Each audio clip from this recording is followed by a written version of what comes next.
C'est plaisant que ça arrive quand tout le monde est silencieux.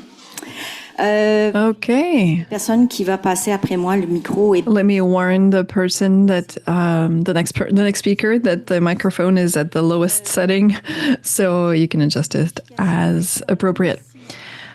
Are we good online as well? Because we had some issues with that last year. Are we good? Okay. Hello, everyone. I see that there are still some people in the hallway. Please come and be seated. Hi, everyone. Officially, welcome to this 4th edition of our annual seminar on reliability, organized by the Régie. I'm Sophie Giner, General Director for Monitoring and Special Projects at the Régie de l'Énergie. This morning, we have new friends working with us. Let me introduce Mr. Philippe Doyon, the new Executive Director for Planning and Regulation. Mr. Benjamin Bourque at Communications. He's the one who will be taking pictures.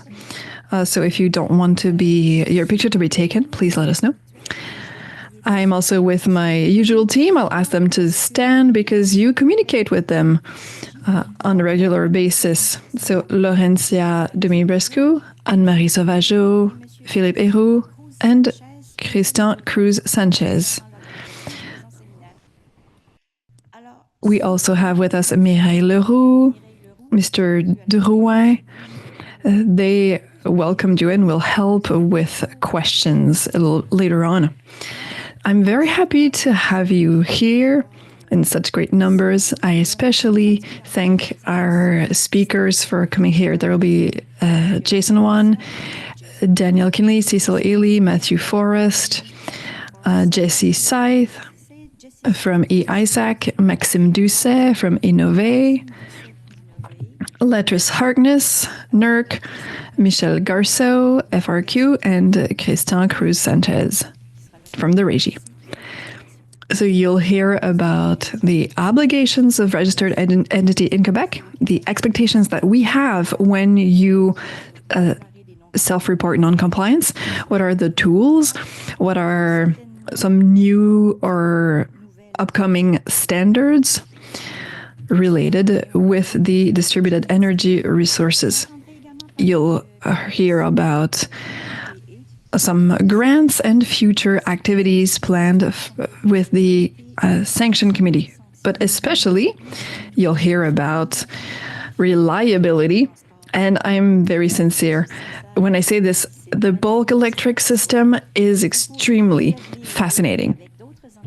And you know, registered entities are not just competitors, they share the same objectives and face the same reality. So thank you for being here, either on site or online. Before we start, a few things.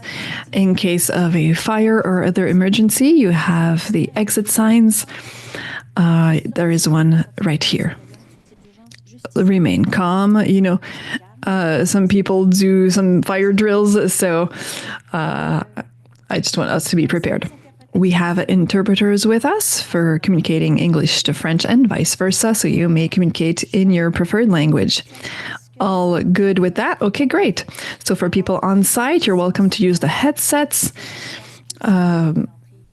or you can use the Interprify app on your own cell phone with your own headphones. Please use the QR code that you have in your Outlook mail.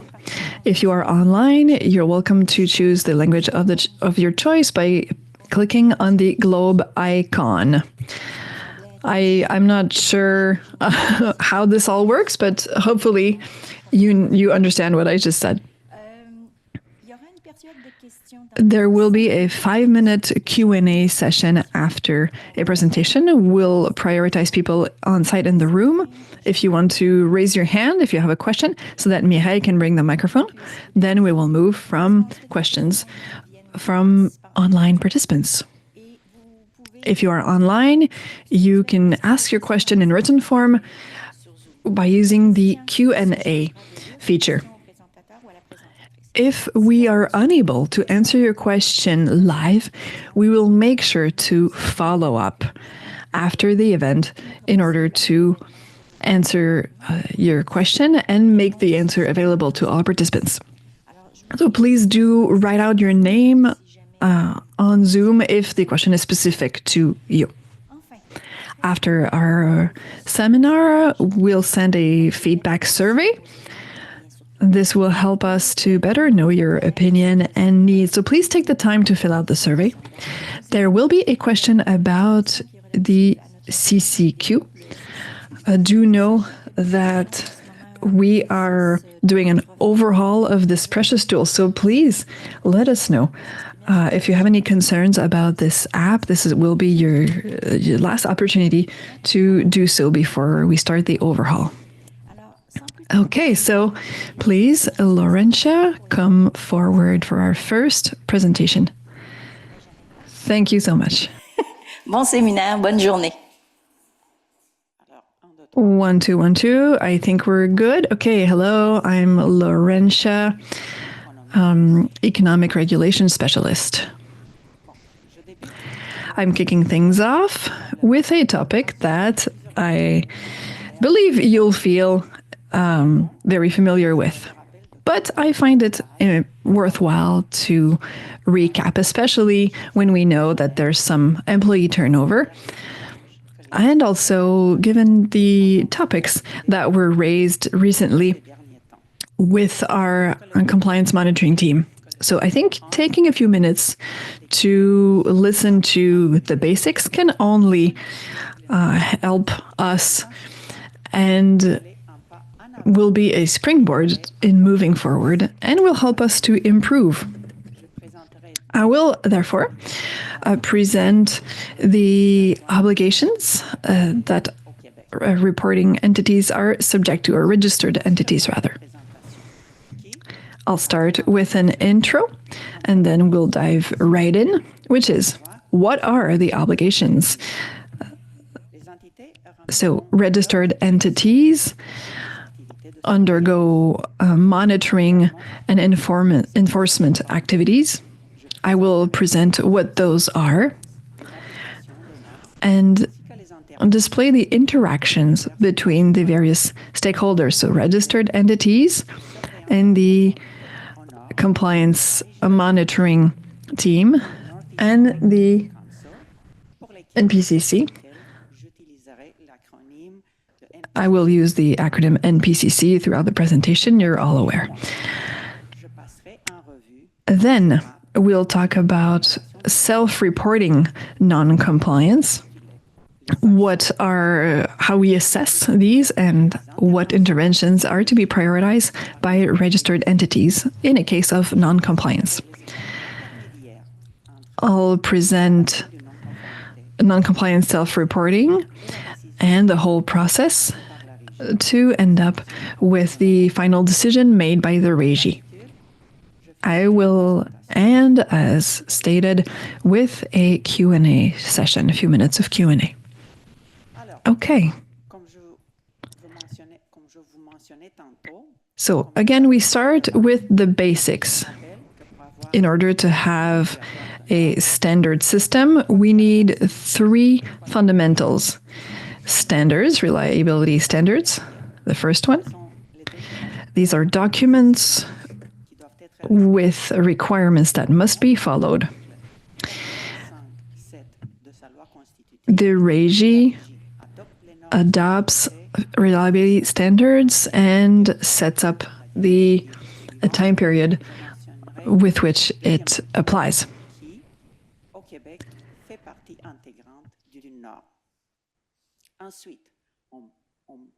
Then, if we have standards, that's one thing, but businesses must comply with them. Not all of them, of course, but rather those that for which these standards apply. So which entities are subject to reliability standards? They are what we call registered entities. Those that have been vetted to be on the register. And then, of course, we need means to apply these standards. So there are sanctions related to any non-compliance cases. So if there is an issue, there is a guide for using penalties with a case of non-compliance to these standards. These apply again to registered entities. Any other document related to this are on our website, the Régie website, under Registered Entity Reliability Standard. This is a section that my colleagues and I update on a regular basis. It is ever evolving in order to offer all the relevant and current information for you. It is also there to provide a better user experience with our website. Please have a look at the regulatory video from a few years ago about application of the reliability standards in Quebec. There is an annex. It's the second document that I mentioned earlier. So the Quebec annex or appendix is a document with clauses specific to the bulk electricity system in Quebec, and it's integral part of reliability standards. So when I'm talking about standards here, I'm talking about the Quebec appendix. I also will only refer to applicable standards, currently applicable standards, as they fall under our monitoring team.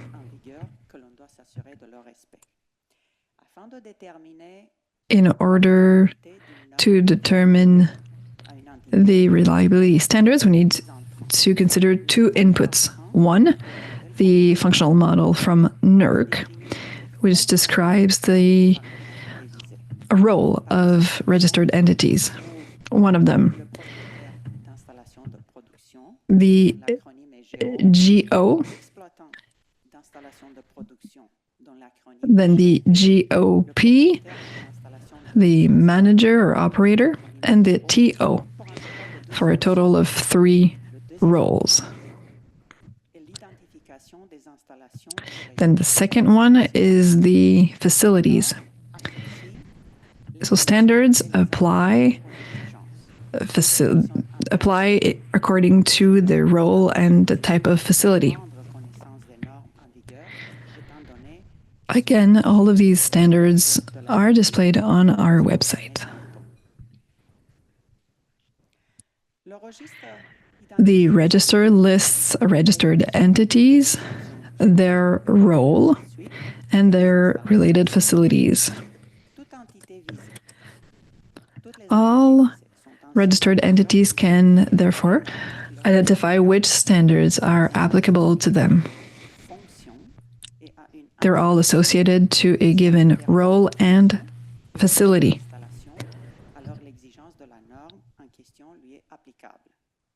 When we talk about reliability standards, the businesses that are subject to these standards become registered.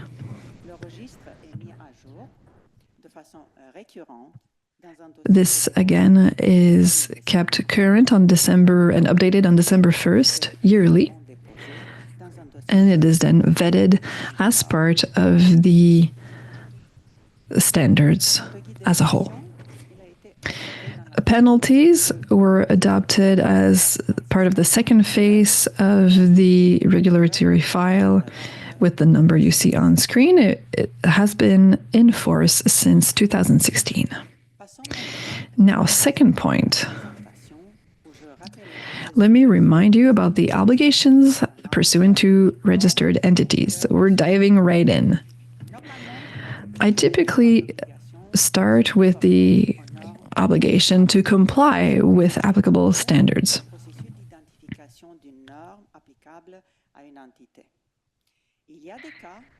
There are cases where one or several facilities can be sold by their owner or when the entity changes its name.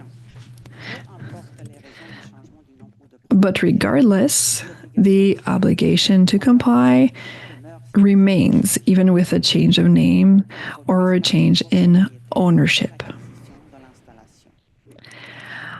I'm not talking about contract clauses because that would be a different topic. However, it is important that any new owners look at the background of their entity as soon as possible. We give them the leeway to determine when to do that. There are, of course, standards applicable for any non-compliance cases. This applies to all registered entities.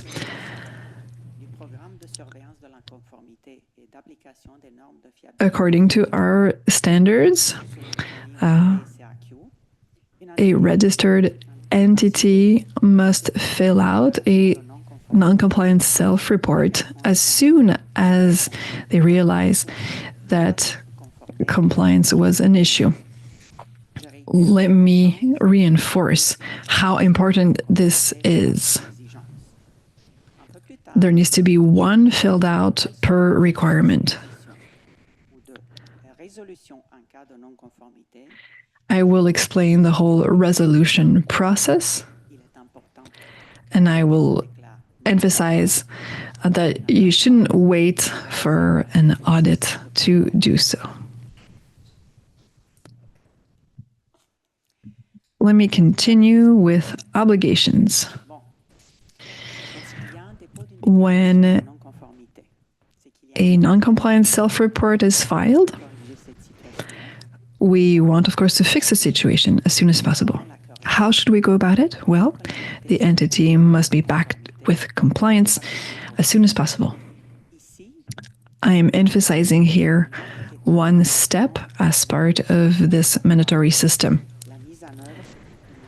Mitigation measures and corrective action, or as NPCC requires, a corrective action plan.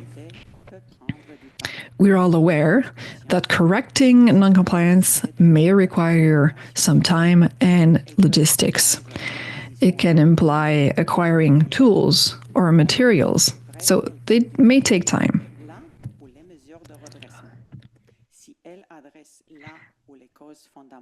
If it addresses the fundamental causes of the non-compliance case, then we can reduce any risks that are applicable to our energy network. The case must be documented, and the entity must also document all the process that was done to correct the situation. If it is not documented, it's just like it never happened. These documents must also always be at the ready. Sometimes entities may require some time to get them. Then you're welcome to ask.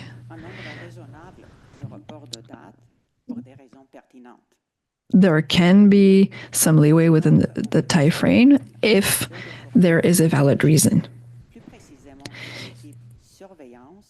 You have the contact info of all the people that can help, and it's always up to date with the monitoring team. Every year, entities are asked for their data, and it is extremely important to let us know if there are any changes in responsibilities afforded to one given person, especially in the case of an audit. Let me continue with obligations. A registered entity must provide documentation showing that they comply. The documentation must be filed in our database. The database is called SSCQ, Monitoring System for Compliance in Quebec. Again, this is used as a platform for submitting files. For an entity to submit files on SSCQ, it must also designate the names and email addresses of the people who may file documents. Here is the email address to use in this case for appointing someone for this task. The compliance team lets the registered entity decide who is in charge of this role.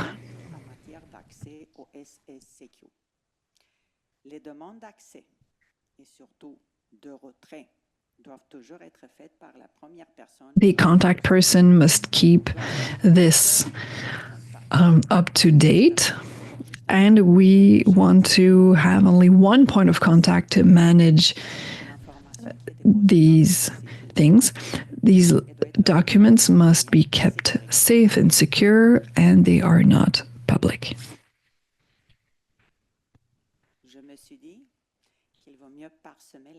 I thought it was best practices here to, well, show some best practices inspired from some conversations we had in recent years. These can be included as a memo. If you already applied them, then please continue. If not, then please make sure to apply them. It will improve your monitoring activities. These good practices may seem self-evident to you, but I can tell you they are still applicable and relevant, especially with regards to changes on the employee list and turnover. I'm moving to the third point. I'm going to speed up a little bit because I only have a few minutes left. Okay, so on the right, you have monitoring activities as part of the PSCAQ, the plan. If there are questions, I can go back to this slide. Because I'm mentioning the action plan, let me just say, state where we stand right now. So, NPCC produced a first draft and submitted it to NERC in October. The monitoring team will then engage with NPCC once NERC will have provided their feedback.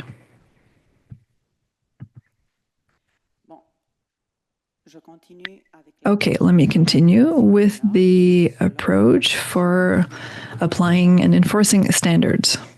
Let me just insist on one aspect. We need some more details in the initial noncompliance self-report and in the evidence and documentation provided. So, for more details on what to include on the noncompliance self-report, please refer to last year's presentation from NPCC about specifically that topic. In conclusion, we want corrective action to be effective, to fix the issue, eliminate underlying causes, and prevent the issue from happening again. Again, it is always better for an entity to self-report any noncompliance versus waiting to be found at fault in an audit. Why? Because if a fault is found out during an audit, the registered entity may receive less credits, fewer credits, and some penalties may apply.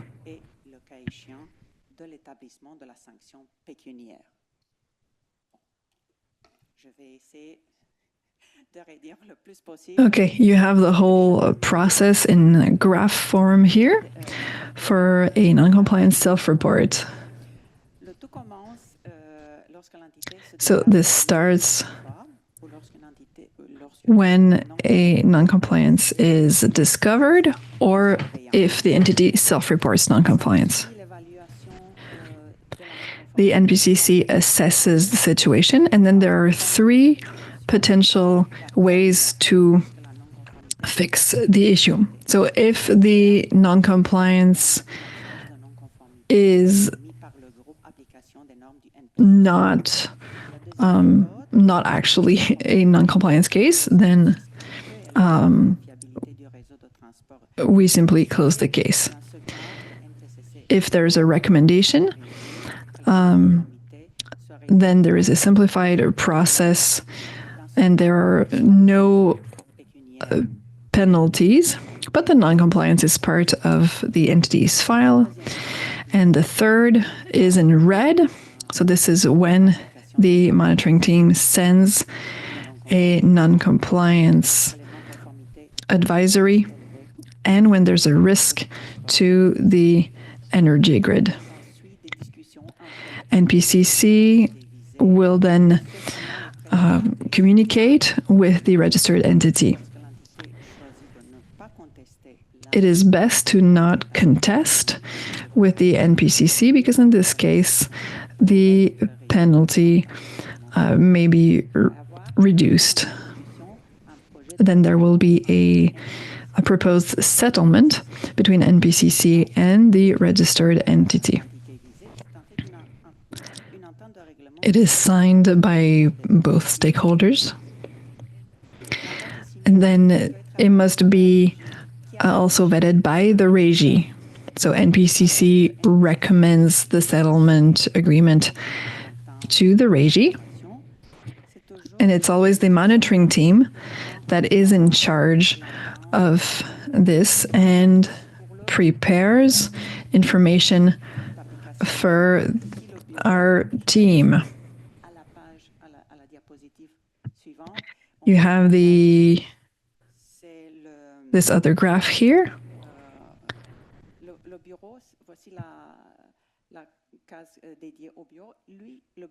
There is an external external prosecutor over here. So the Bureau files the documentation with the Régie, and then there will be a decision with regards to enforcement. So basically this is the Régie's decision. Since 2019, there were 7 such decisions, and in 2024, there are currently 3 files that are being processed. So we are still expecting and waiting for the decision with regards to enforcement. So this is really important regarding the self-reports on compliance and the closing of the non-compliance reports. In some cases, it's not wishable in this case due to the initial declaration, as it serves as a starting point in the monitoring process, in the assessment process. The entities must file the initial declaration and they must not modify it further on. The NPCC cannot close the non-compliance report, and this is in conformity. This is due to the methodology of the non-conformity declaration methods. Then this is the Q&A now. Thank you very much for your attention. Are there any questions and comments here in the room?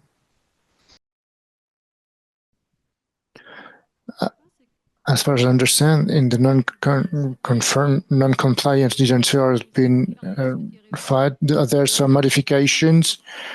These modifications are not supposed to be made. In the monitoring system of the conformity in Quebec, there is a special file which must not be modified. You need to communicate on the NPCC on the way you want to make these modifications on the non-compliance self-reports. You can do it on the NPCC if some proofs are required to be filed. And it's only the file comes with a specific mandate in this regard. I think we can start with the second presentation in the seminar. Please, Mr. Jason Wang, Director of the Enforcement and Mitigations on the NPCC, if you could help us to present his complaints and in your reliability standards. Hello, thank you for having me with you all today. I've watched last year's translated YouTube videos and can understand if some jokes don't translate so well. So I'll keep them to a minimum, but just keep in mind that I was very tempted.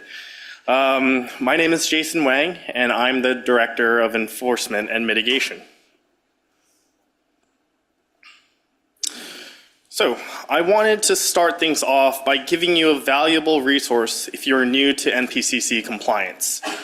We've worked extremely hard to come up with a recorded 101 webinar and have presented on the compliance fundamentals on several occasions. Laurentia just went through the compliance fundamentals as well. So I'm really hoping that, with the limited amount of time we have today, I'd rather focus on getting you up to date and building on the things that we talked about last year, as well as like the fundamentals. So again, last year, Melissa Prasad presented on the enforcement essentials.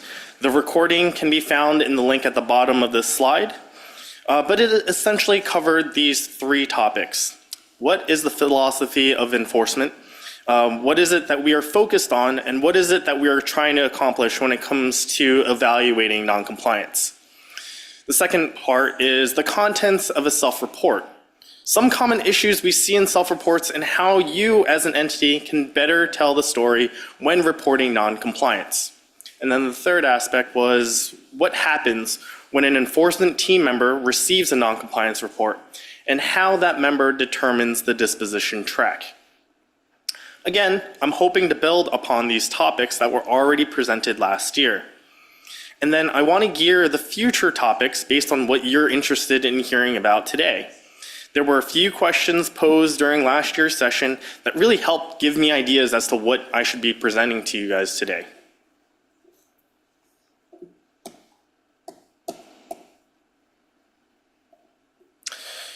So again, today I'm going to be going over enforcement expectations. Here's the brief description if you don't have it in your package. It's to provide insight into the necessary details to facilitate an efficient and cooperative enforcement engagement. This will include how enforcement looks at scope, risk, and mitigation.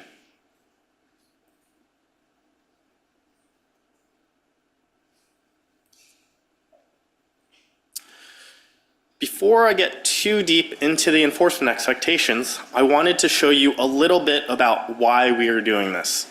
The graph you see before you is from the NERC Public CMAP report, and it's focused on 2014 to 2019. So you'll notice that there's an extreme jump of reported noncompliance from 2016 to 2017. The higher number of incoming noncompliance continues today. So why did the number of noncompliance increase so significantly between those 2 years? Put in on the right-hand side, also coming from the annual CMEP report, NERC kind of gives a little bit of a hint.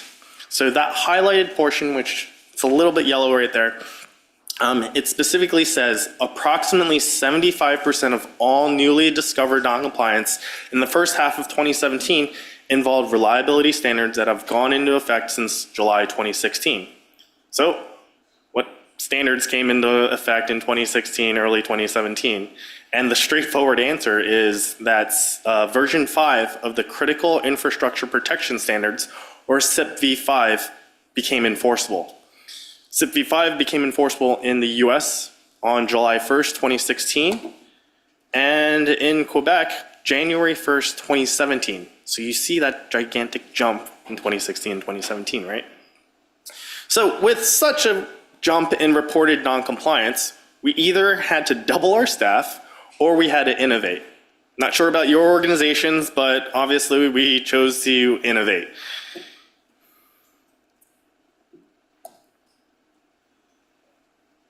So to come up with an innovative solution, we had to identify the specific problem we had. We noticed that most of our incoming noncompliance were focused around 10 specific standards. Also, the most amount of time spent processing noncompliance was the communication back and forth between us and you. Our innovative solution was to create a series of expectations called enforcement approaches that we've been utilizing as a baseline to evaluate your noncompliance.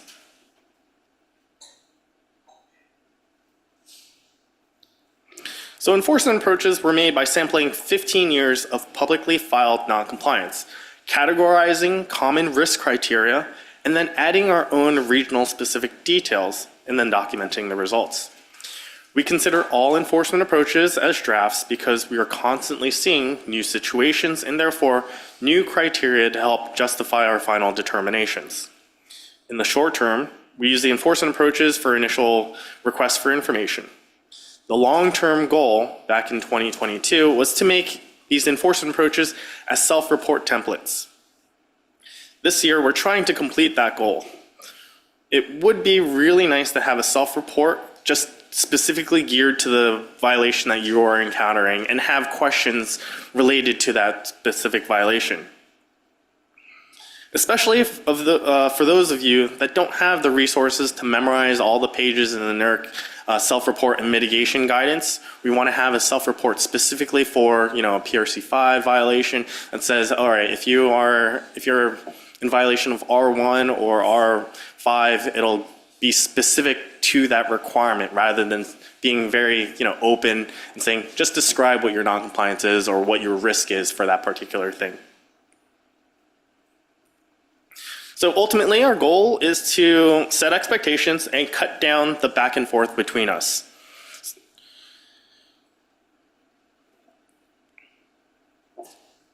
So you're probably asking yourself, why would I self-report? And secondly, why would I want to give our regulator more information up front?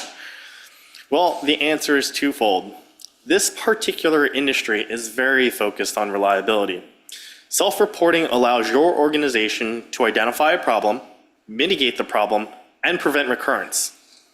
Additionally, you can see the specific language in the sanction guidelines relating to self-reporting and the degree and quality of your cooperation. To summarize, the Régie has given incentives to provide this information upfront by self-reporting. The self-reporting incentives disappear when you're audited and the noncompliance is found through an audit. I think Laurentia talked about that earlier.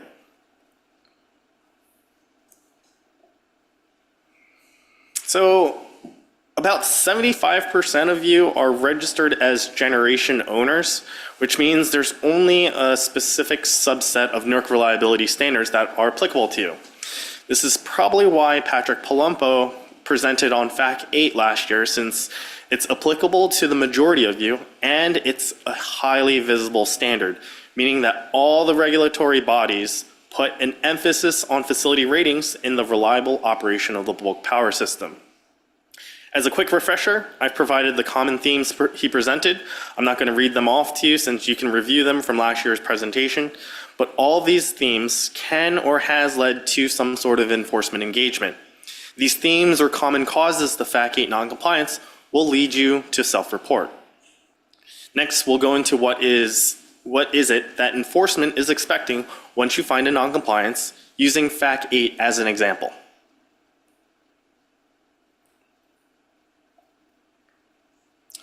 So again, since the majority of you are registered as generator owners, I'm really only going to focus on FAC 8 R1. For every single FAC 8 R1 noncompliance, we must determine the requirement or requirement part that was failed. Furthermore, we must determine the specific deficiency within the requirement. For example, we see that entities use the general statement that they use ratings provided by their equipment manufacturer. However, let's say we found that you use an engineering analysis consistent with industry standards for one piece of equipment, but your documentation doesn't support that inclusion. Enforcement will determine a noncompliance of Part R1.1 and include each piece of equipment that was not included in the documentation as within the scope. The mitigation is to include the piece of equipment in the documentation and update your facility ratings methodology.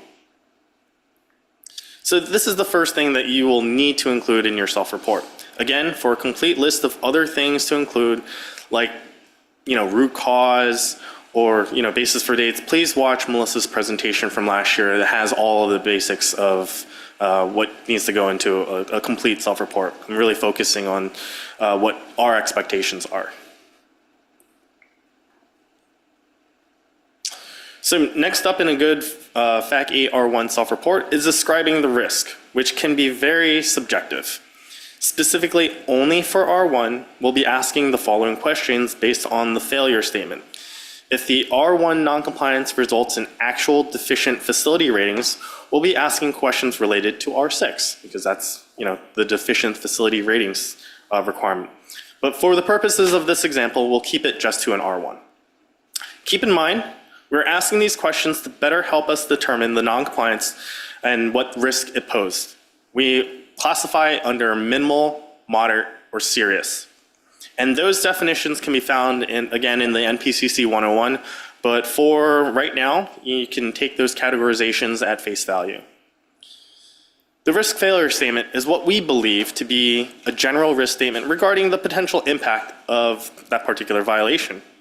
The questions on the left relate to the scope of the noncompliance, the inherent properties of the facilities in scope, and the duration.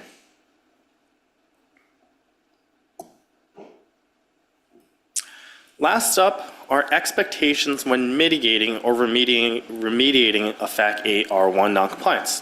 Firstly, was the specific deficiency in the documentation fixed? Does the remaining document adhere to the rest of the requirements or glossary terms? If you can remember a past slide or have a great memory and remember the common themes from Patrick's FAC 8 presentation from last year, you'll remember that a common theme was change management. Enforcement can't force you to put in language to ensure re-ratings are reflected in the most current facility rating methodology, so it'll be more of an informal suggestion where we'll try and help you out a little bit when it comes down to when you self-report these types of non-compliances to give you more like best practices, things to think about.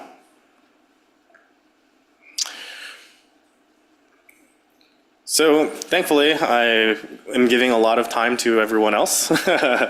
So that really concludes the enforcement expectations portion. And there's going to be a lot more to come as we work further through making our goal a reality.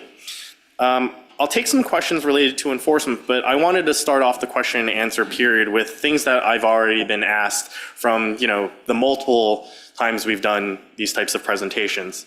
So, I'll just get the ball started. I put 3 questions up there. What happens if I don't provide enforcement with all the information up front? So the enforcement SME, we have about seven people who will be reaching out to you, or one of those 7 people will be reaching out to you and ask questions in a formal request for information. They'll send you a list of, hey, I'll need to know this, I'll need to know this, and they'll upload it to the SSCQ, and then they'll generally give you a 2-week time frame to answer those questions. And then that doesn't prevent them from asking additional questions once there's some answers that they receive back. So it's an open conversation between us and you as to get the facts and circumstances completed. I couldn't copy down all the expectations fast enough. How can I find NPCC's expectations? Well, the Régie is recording this session, so it'll be posted on YouTube. You can review the recording at your leisure once it's been published. And then the last question I get a lot, interesting enough, is, what is NPCC compliance and what is the ERO? To put it plainly, NPCC Compliance is the group tasked to monitor entities in the Northeast to the NERC standards. We are part of the ERO, or the Electric Reliability Organization, and the Electric Reliability Organization enterprise is comprised of NERC and the 6 regional entities. It's a highly reliable and their vision is to create a highly reliable and secure North American bulk power system. Our mission is to assure the effective and efficient reduction of risk to the reliability and the security of the grid. So with that, those are the 3 questions I usually get asked. I'm going to open up the floor to any additional questions related to anything, enforcement related, self-reporting, risk, mitigation.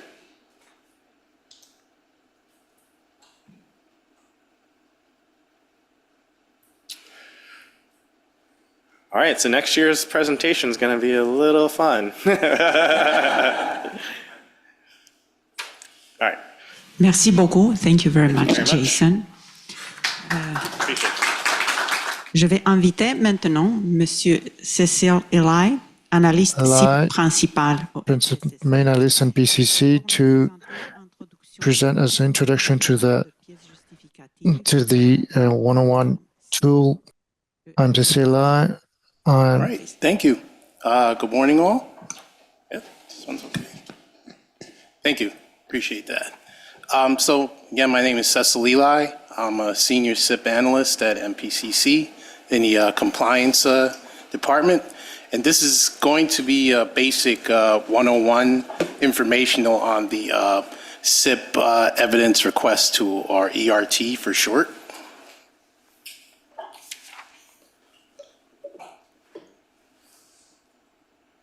So this is the agenda that I have for today. So we have the SIP ERT tool overview. We have the SIP ERT engagement timeline, the SIP ERT version 8.1 user guide, which I'll explain in the upcoming slides, ERT common errors, which we actually have one slide that's going to go over interactive remote access, or IRA, and intermediate systems and the difference between the two. That's a common point of confusion. Some points of just using the ERT itself, how to submit ERT and the responses, just some general recommendations on using the ERT, tips for evidence submittal and the best ways how to actually submit those. The ERT and QRSOL, which is the Quebec Reliability Standards Audit Worksheet. And finally, just a point for questions. So the SIP ERT tool overview. So what exactly is the ERT? So it's basically an elaborate Excel workbook that's used to communicate and organize the SIP compliance evidence. What does that really mean? It helps organize all of the various pieces of your SIP compliance program. So it could be BES cyber assets, BES assets, anything in terms of physical security perimeters, ESPs, electronic security perimeters, etc. And it's also used as a data exchange between the compliance team and your entity. Who develops it and actually updates it? Again, it's the ERO, which Jason explained who that is in his presentation just a moment ago. And it has it's a team of a sub-team of representatives from each region of NERC and NERC itself, which I'm actually part of that for our region. How often are these performed, meaning the new versions? Typically it's annually, but that's just a general time frame for that. How are changes proposed? There's members of the ERT team that provide and suggest improvements, and most times we use input from our own experience with using the ERT in engagements, and also some suggestions sometimes from the registered entities. And are QRSOs still required? And the answer is yes. So Here we have a general SIP ERT engagement timeline, and they have various levels to it. So I'll just go through these relatively quick. So the first step is a custom NPCC ERT version that's sent with the audit notification and engagement letter. So the main customization for that is that each region uses the ERT, generally the same but somewhat different. For our region, in the NPCC region, we have an NPCC tab, which we have our own customized questions, which we pose to any entity. And they're general questions that we normally would ask. So we use that for that reason, and I'll actually go into another slide later on that actually shows the NPCC tab directly. The second step is about 30 days later, the level 1 submittal is due from the entity. So one thing about that part is that the accuracy of the level 1 submittal is very important, and specifically the definition of all of your assets and anything that you populate in the ERT, mainly because those are used for sampling. And if there's any issues in the sample set itself, or if there's any issues in your BES or any assets that you populate in there, then it becomes a little bit problematic and it tends to make audits less smooth. So that's one thing I will note about that. Step 3 is the NPCC team uses the level 1 submittal to generate the sample sets, which it obviously builds off of level 1 or step 2. So then step 4 is the level 2 submittal is due 90 days after the initial notice.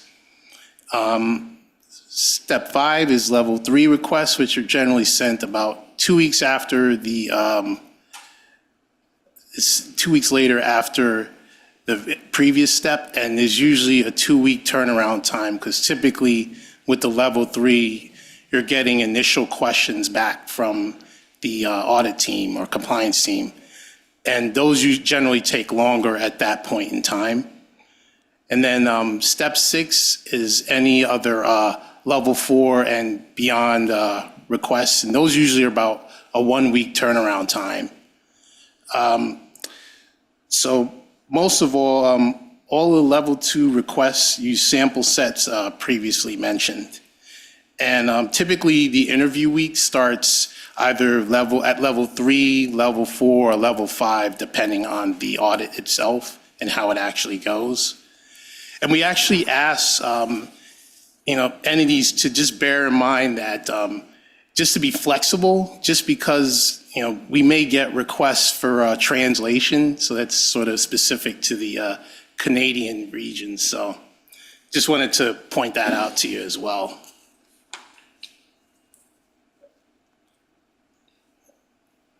Okay, so we have the SIP ERT 8.1 user guide, which is the most recent ERT version that's available right now. So the user guide is pretty much a key resource in answering any questions about completing the ERT. This is typically sent with the, not typically, it's always sent with the audit notification package. In this slide, we actually included some hyperlinks, which one is the change list, which is from version 7 to version 8.1. And just so you know, 8.1 version was released on February 8th of this year, just so you're aware.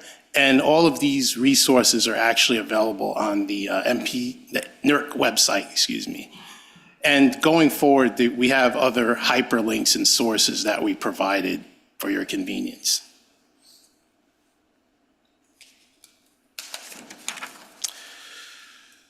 So now we'll go into some common ERT errors that we see from our experience in previous engagements. So for this first part, it pertains to level 1 tab, the CA tab or the Cyber Assets tab, and the ESP tab, which is the Electronic Security Perimeter tab. The CA tab and the ESP tab are tabs where you're defining any type of populations of either electronic security perimeters or BES cyber assets. Excuse me. So the first common error we see is usually the first four general level 1 responses. They're usually not filled out just because the understanding's not there as to what those are.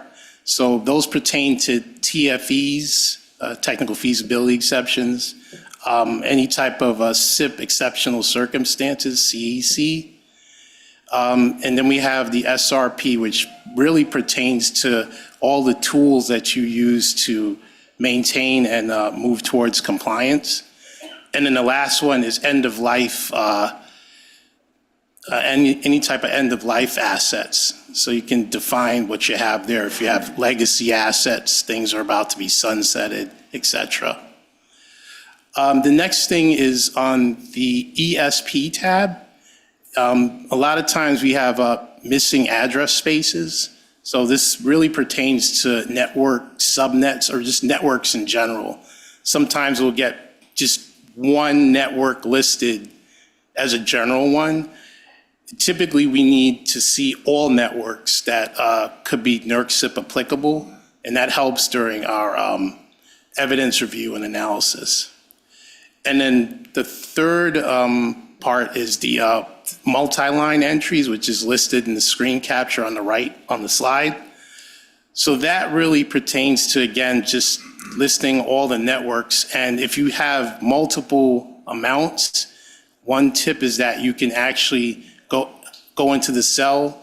You could hold down the Alt key and hit Enter, and you can put each line for one network in one cell. So that's just sort of a general tip that we can give for that.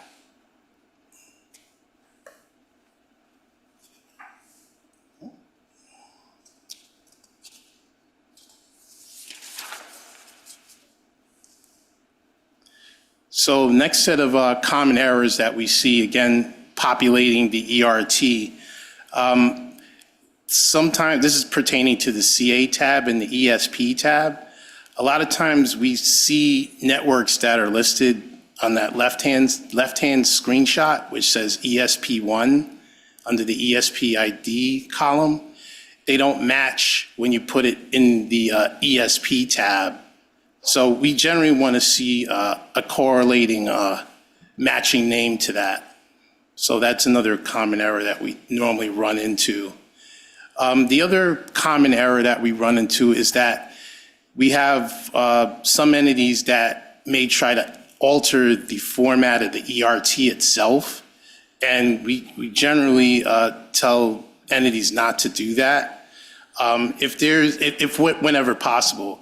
If you find something that doesn't seem to fit, when in doubt, always reach out to the audit team lead, or the ATL for short.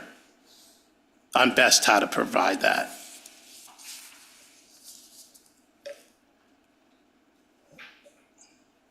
So now the next common error that we see is the difference between intermediate systems and IRA. So the first is under the cyber asset function column of the CA tab. Here we ask that entities ensure that any asset they consider a CIP5 intermediate system have the intermediate system drop-down item selected, which is listed there in the left screen capture. So this is important for our CIP2 review. A lot of times when that's not entered properly, it tends to draw out the audit a little bit for CIP5, and there may be a little bit of back and forth on correcting those. So that's pretty important right from the beginning. And if there's an additional function that you want to enter for that asset, because sometimes, depending on the equipment and the gear itself, it may fit more than one classification, at least in the eyes of the entity. So there's another column over which has the label, if cyber asset function is other, please specify. You can select that and then fill that out appropriately. So The next is the interpretation of IRA is enabled to a CA, is the IRA enabled to the CA column. It's similarly, the next column over is the vendor remote access enabled to the CA. So we expect that any cyber asset accessible via an interactive remote access is from an intermediate system as per the NERC glossary of terms will be listed as true. So we're mainly concerned with devices that are inside an ESP. So generally those would be classified as a BES cyber asset or BCA or a PCA, which is a protected cyber asset. So I think the general rule of thumb is that to remember is to have anything that's a intermediate system, that's generally outside of the ESP, and anything that's that's capable of IRA should be inside the ESP, and that's usually a point of confusion when interpreting like what cyber asset has IRA versus not, and versus an intermediate system. So the cyber asset inside the ESP is normally the target, and the intermediate, that's the target, and the intermediate system is the source. So that's another way you can look at it for interpreting IRA versus an intermediate system. And this is probably more important for the CIP5 SMEs within your entity. So it's particularly important for that because, again, if these are defined incorrectly, then the sampling process is offset and then it becomes an issue. So just be cognizant of that. Next. So using the ERT, as you can see in the arrows and in the bullet points on the side, you could have approximately 100 requests depending on the scope of the audit. Hopefully that doesn't intimidate or scare anyone, but that's just the reality of it. So the initial evidence requests, those are also requested in the QR SAW. And generally those lighter green parts, which I will just highlight really quick here.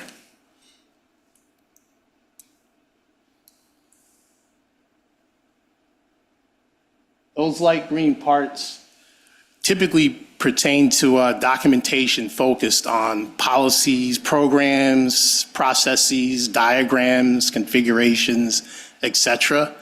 And then the darker green ones, or just the different shade of green, which I'll point out here, here, and here, those pertain to the actual populations for the sample sets. So that just bear that in mind.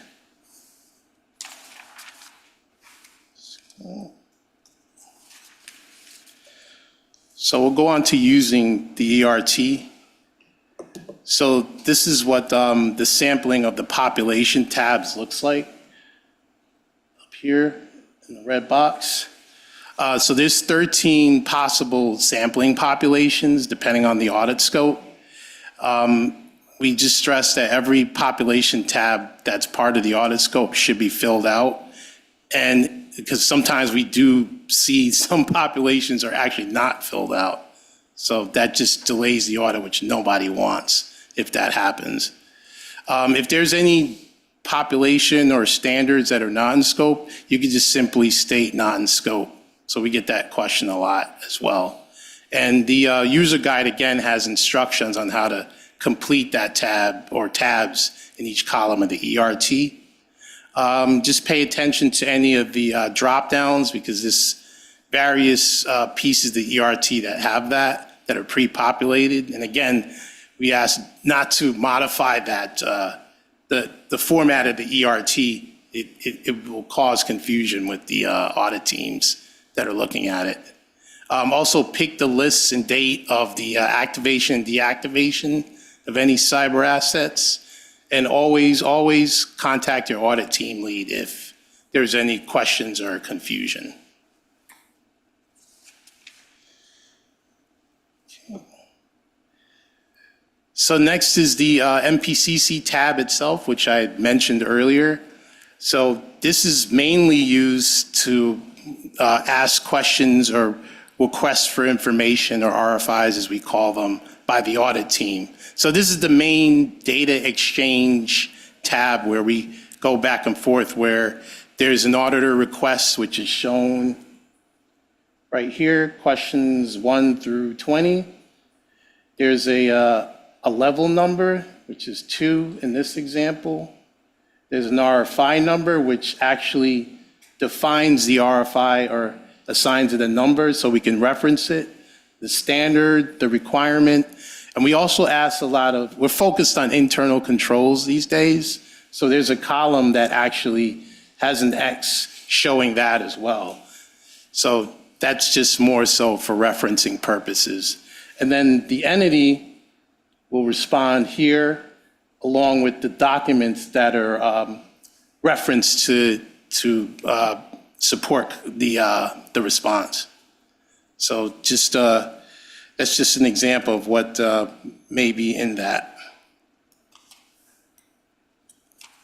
And there's sometimes we use those questions for follow-up questions, like if you're in an interview and so forth. So the next tab is about sample sets themselves. So it's a high-level example, just displaying what it looks like. And so you can see in column L, where you have one asset with IRA is enabled as true. Show that there under column L.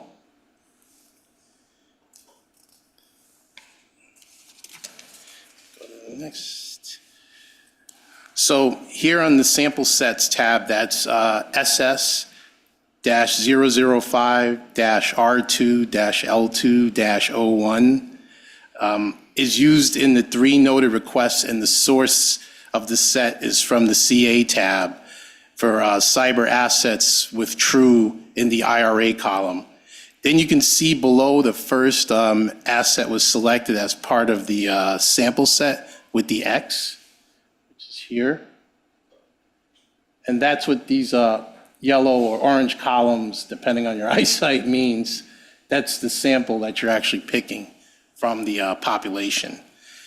And just note that the samples provided, performed in alignment with the ERO sampling handbook, which we actually provided some links at the bottom to that and sources at the slide.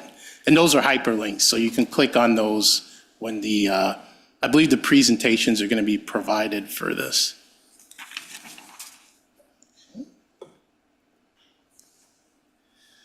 So if you notice in this slide, this is on the CA tab for SIP5 R2 or SIP5-7 R2. If you notice in column D of the screen capture, the request IDs for SIP5 R2 L201 and R2 L203 apply to the cyber assets selected in that sample set from the previous slide.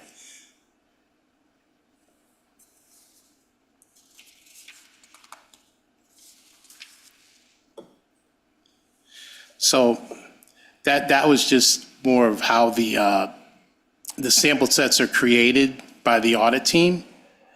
So now there's one other piece of the sample set, which is about dates.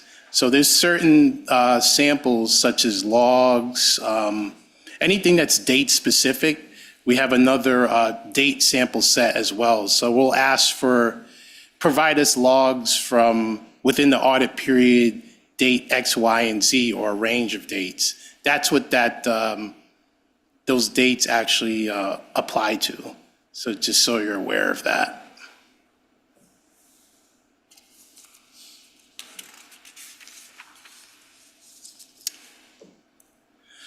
So the next thing is just more of the naming convention of all of these are ERT requests and responses.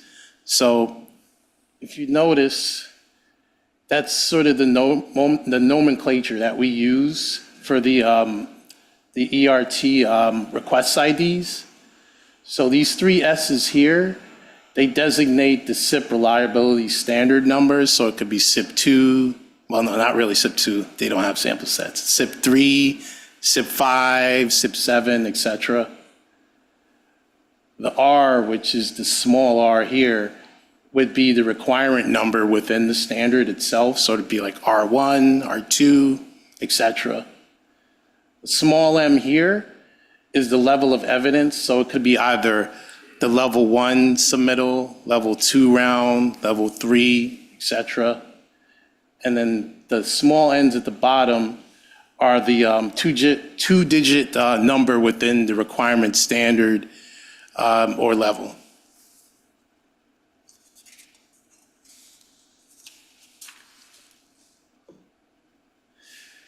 So in terms of submitting the ERT and the responses, this is just the folder structure that we would like to see. Just create folders with names matching the request ID for each of the requests in the NPCC tab, and to create a folder with each RFI number. So this really helps the audit team in terms of finding wherever the actual supporting evidence is. And it reduces more RFIs in case they can't find something. That went far. Yeah, okay. So next is just general recommendations. So again, be sure to check the accuracy of the assets in the ERT. Again, it's important for sampling sets. We ask that you provide narratives with evidence artifacts. That's mainly because you may present an artifact and the audit team or the compliance team may not be able to discern what it is you're actually talking about. So the narratives really help with any of the evidence artifacts that you submit. Again, use the naming conventions as per the user guide, and review the folder structure of the evidence submittals. And one recommendation we actually give for entities is to have sort of a peer review. It could be someone that's not as familiar or is an SME within your entity. So that way they'll question it if they don't understand it, which will probably be the same mode of reasoning for the audit team as well. And they have a bit more knowledge than others when it comes to something like that. So we just suggest internally do some type of a mock review, peer review, or mock audit. So one other thing with the ERT itself, it does help preparation for future audits because these are ongoing engagements. So it behooves whoever the entity is to actually fill this out correctly, and it'll help your compliance program, we think, internally overall. And one thing we do see sometimes is entities may take the ERT and use it as a living document for their own use. So we're not endorsing it one way versus the other, but that's one thing we have seen some entities do, especially some of the larger ones. So that's something you can, that's another take back that you can have with that. So we have some other tips for evidence. Again, submit supporting documents with brief explanations of evidence files. For screenshot evidence, annotate wherever possible. If you can include the cyber asset and identifier, that actually helps. And the date and time of when you actually captured that particular screenshot evidence. So it's not stale data. We know that it's actually applicable during the audit period. The other thing is any photographic evidence, again, annotate if possible. If you're talking about devices, we typically ask for front and back pictures of that device. Sometimes in the server rack, there's many devices that look exactly the same, so that's another reason why you may do that. And again, include the cyber asset name and identification tag.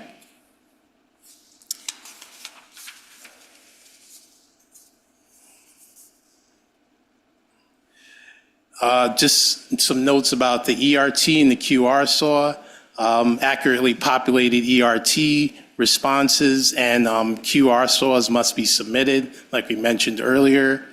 Cite ERT responses in the QR SAW if the same evidence is being used to demonstrate compliance. And just remember that any additional evidence may be required to support the QR SAW responses.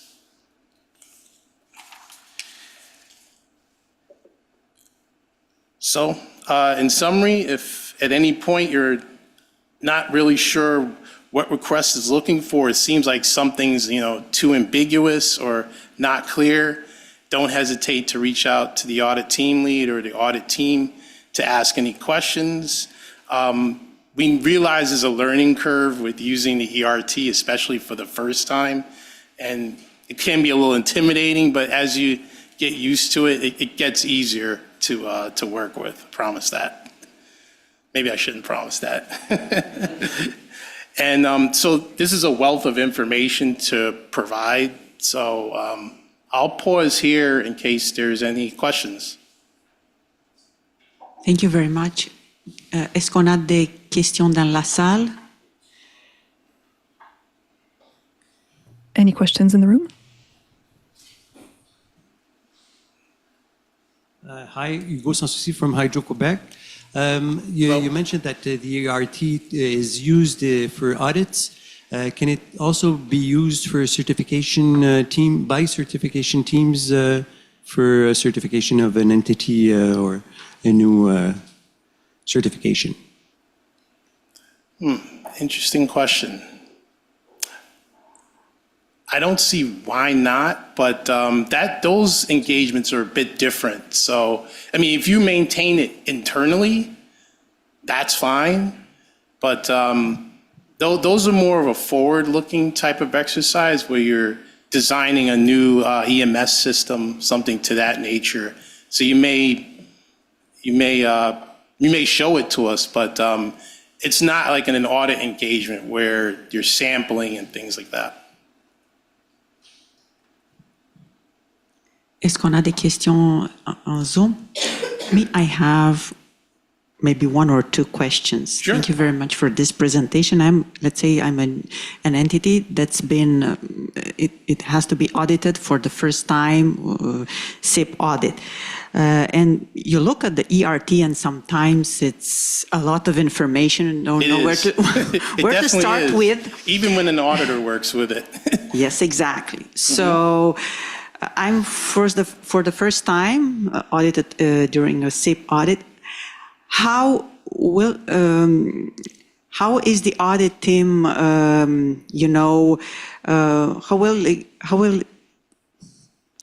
is the audit team, how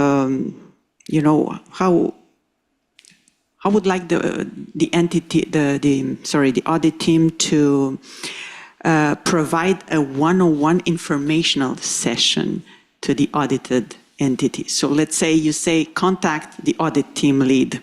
Mm-hmm.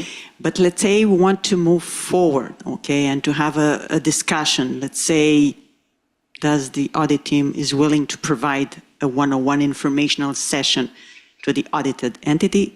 Is it something that's done during these audits? I think those are probably more outside of the scope of an audit. I mean, that would probably have to be an outreach or something like that. Or just like this, where we're talking about, are you talking about a more in-depth type of interaction? Okay. I mean, we can give certain instructions if you're unsure of how to populate a column or work with the worksheet itself.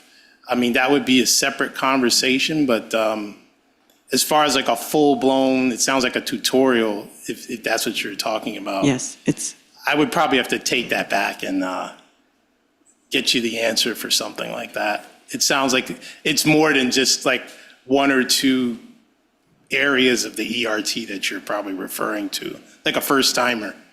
Yes, exactly. So, no, it's okay. So contact the audit team lead. That's the first thing. Yeah, no, definitely that. That. And you know what? Usually you customize this ERT. The last question, for example, on slide 11, okay, there were all these, standards. Do you, for example, let's say, for an audit scope in which is included one or two, I don't know, SIP reliability standards, do you show in this tab only the reliability standards that are in the audit scope here? Oh, I think I understand what you mean. Typically, it will show all of those, and we get this question a lot. I think I know what you're going to ask, and that's where you would say, like, where's my pointer?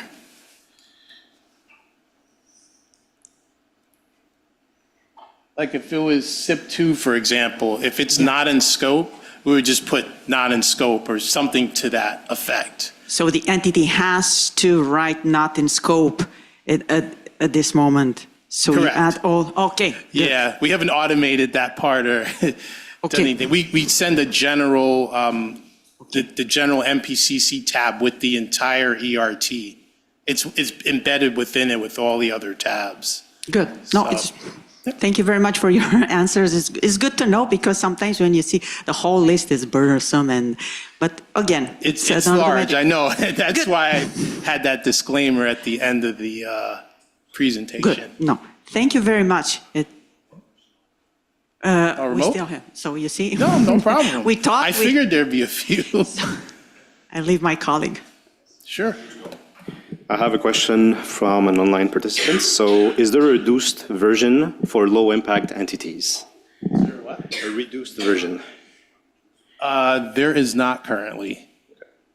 There's one tab on the ERT that has low, and that's optional for now at this point.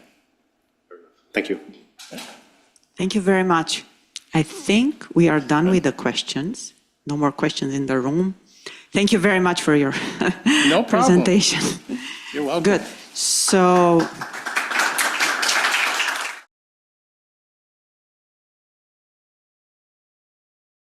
moi je pense qu'on I think peut commencer, d'accord?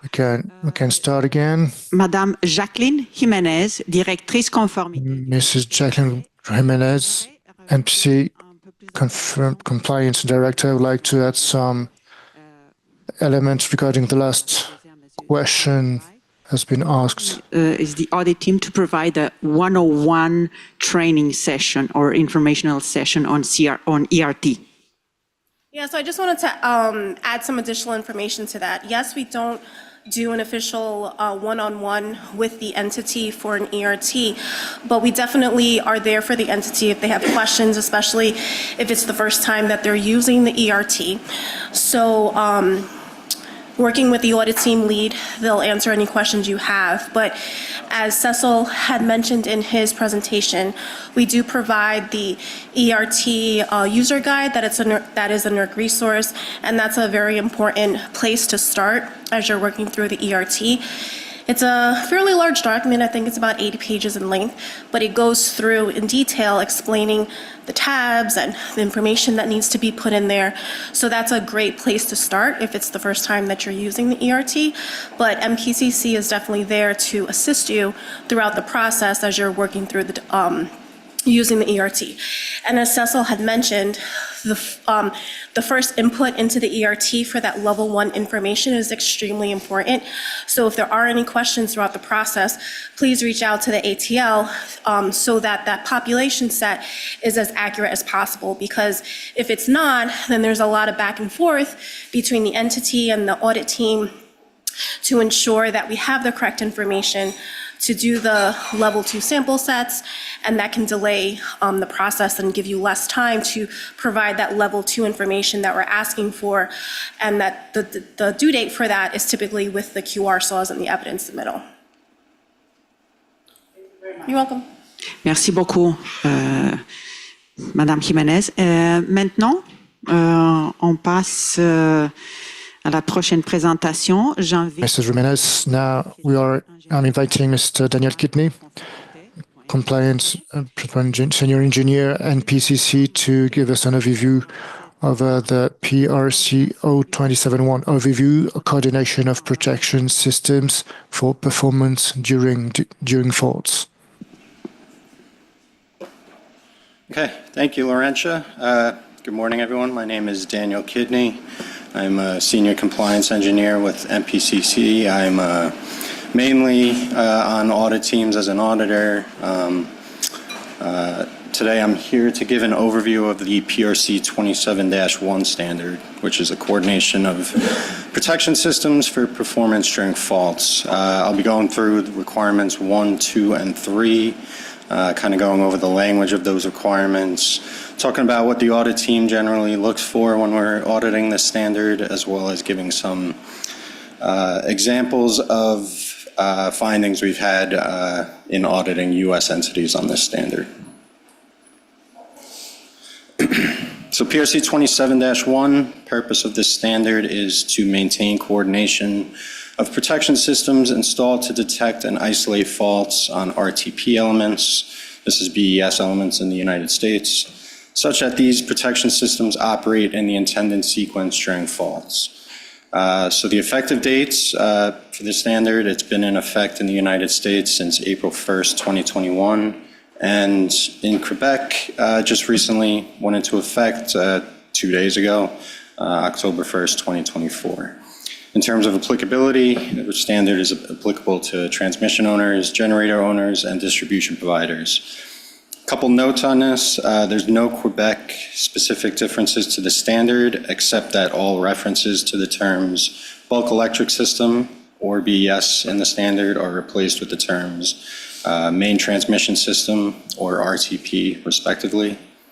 And then in addition, in terms of the applicability, the standard only applies to protection systems installed to detect and isolate faults on RTP elements. So in the case of generator owners and distribution providers, it's only applicable to those entities who own such protection systems that are protecting RTP elements. So starting with requirement 1 of PRC 27, it reads entities must establish a process for developing new and revised protection system settings for RTP elements such that the protection systems operate in the intended sequence during faults. And then there's 3 sub-requirements as well. R1.1 is a review and update of short circuit model data for the RTP elements under review. Requirement 1.2 is a review of the developed protection system settings. And then R1.3 has additional sub-requirements there as well, but it's essentially a coordination of proposed and revised protection system settings with electrically joined, for electrically joined facilities with the other owners.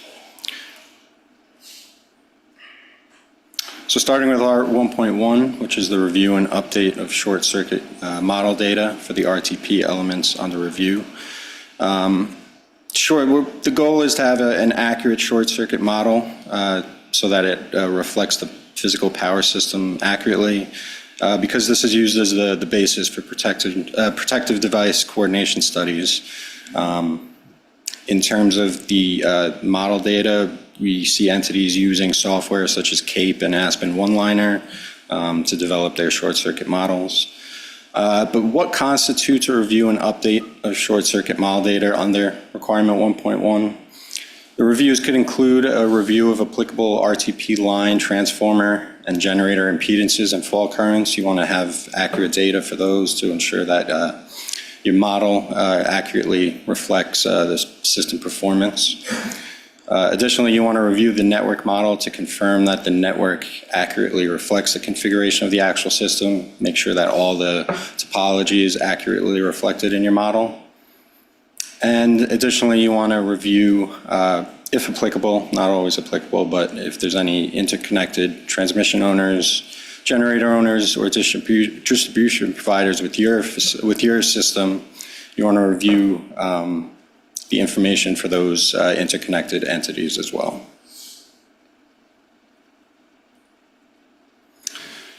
So R1.2 then requires that the process has a review of the developed protection system settings This is important because it reduces the possibility of introducing human error into the process. Some examples of what could constitute a review of the settings could be peer reviews internally. Some automated checking programs we've seen to review short circuit models to ensure accuracy, as well as any entity-developed review procedures. Documentation for which of the types of reviews are performed, as well as completion of the review, including verification that the newly developed settings are correct, should be maintained for all new and revised protection system settings. This is something that the audit team will request in the course of an audit to review to make sure that compliance is met with PRC 27. And then finally, under our 1.3 is coordination with neighboring entities. A little confusing here because coordination is used in two separate meanings in this case, in this standard. Protection system coordination studies, it's kind of the studies you perform to make sure your protection systems settings are correct or performing accurately, but the coordination in this context is meant to make sure that entities are communicating with their neighboring owners with whom they share electrically joined facilities. For example, in the case of a transmission line, if that particular transmission line is a tie line between two different entities, it's not only important that the settings are coordinated, but that the entities themselves communicate with each other and are coordinated with each other. This is essential so that any potential protection system coordination issues can be identified and addressed prior to the implementation of any changes. So we have 4 examples of that type of coordination in this case. If you yourself are developing new or revised settings, you issue those settings to another entity for their review, how it might impact their system. Likewise, if a connecting entity sends you newly developed settings for their system, you want to review those and any impact they might have on your system. You want to resolve any potential issues that may arise in these new settings prior to their implementation in the field. And then finally, you want to communicate with your neighboring entities for any unforeseen circumstances as a result of any protection system component failures. So with that summary of R1, the audit approach that the NPCC audit team takes when reviewing R1 for entities, basically we just take your process document, review it, make sure that all of the 3 parts listed there on the right, R1.1, R1.2, and R1.3, are covered in the process document. Now this should say R3 audit approach at the top, but while requirement 1 covers having a process for developing new and revised settings, requirement 3 is actually using that process when new and revised settings are developed. Any evidence to show compliance with R3 must be maintained for all new and revised protection system settings that are developed, and the evidence must show that each of the 3 parts listed under R1 are met for each case of new settings. So then with R3, the audit approach, while we're looking at the process document under R1, the audit team under R3 will look for a list of all new and revised protection system settings that were developed during the audit period. Depending on the size of the initial list of settings changes, the audit team will generally create a sample set of those settings developed. And then from that sample set, we will generally request evidence showing that each of the 3 parts of the process in R1 were met when those settings were developed. So like I said, PRC 27 has been in effect in the US since 2021. We've been auditing requirements 1 and 3 for a few years now. So we have issued findings and recommendations to the entities that we've audited. I'll quickly go over some examples of recommendations, areas of concerns, and potential non-compliances that we've issued so far for PRC 27, just to give everyone an idea of what kind of issues we've been seeing so far. As a reminder, areas of concern are items that the audit team believes could lead to future non-compliance if not addressed. They can also be items that have been identified to pose some sort of risk to the RTP as well. Potential non-compliances are situations where the audit team finds that an entity may not have met the requirements of the standard. And then finally, recommendations are suggestions from the audit team that can help an entity improve its existing process. So to start, under requirement 1, which again is the process document, some areas of concern that we've issued to entities in the US. Entity didn't have process, or the entity's process documentation did not explicitly mention the requirement parts R1.1 through R1.3. And then the next area of concern is that the entity's process maps and flowcharts, which they included in their process document, did not clearly illustrate how all of the parts of requirement 1 were followed.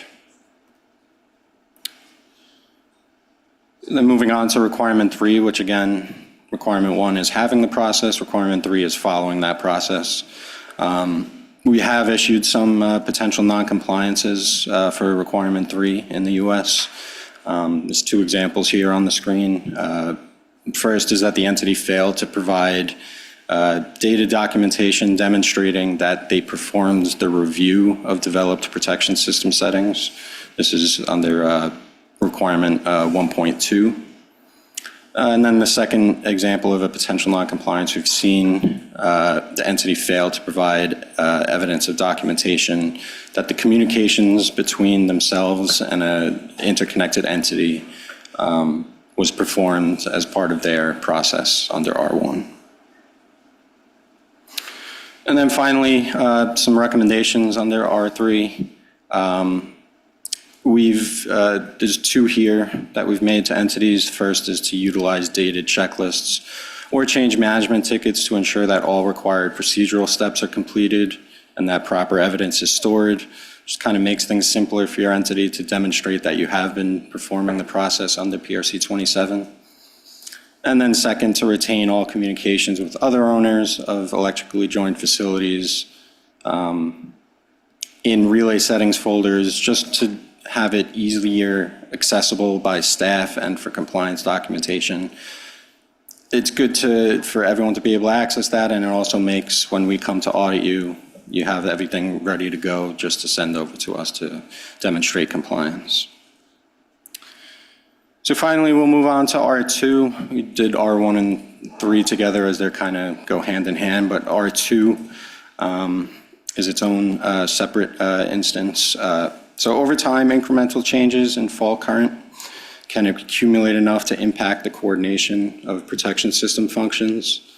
So to minimize this risk, R2 requires entities to periodically perform protection system coordination studies and or review available fault currents for those protection system functions listed in attachment A. So under R2, there's 3 options for how you can meet compliance with this standard.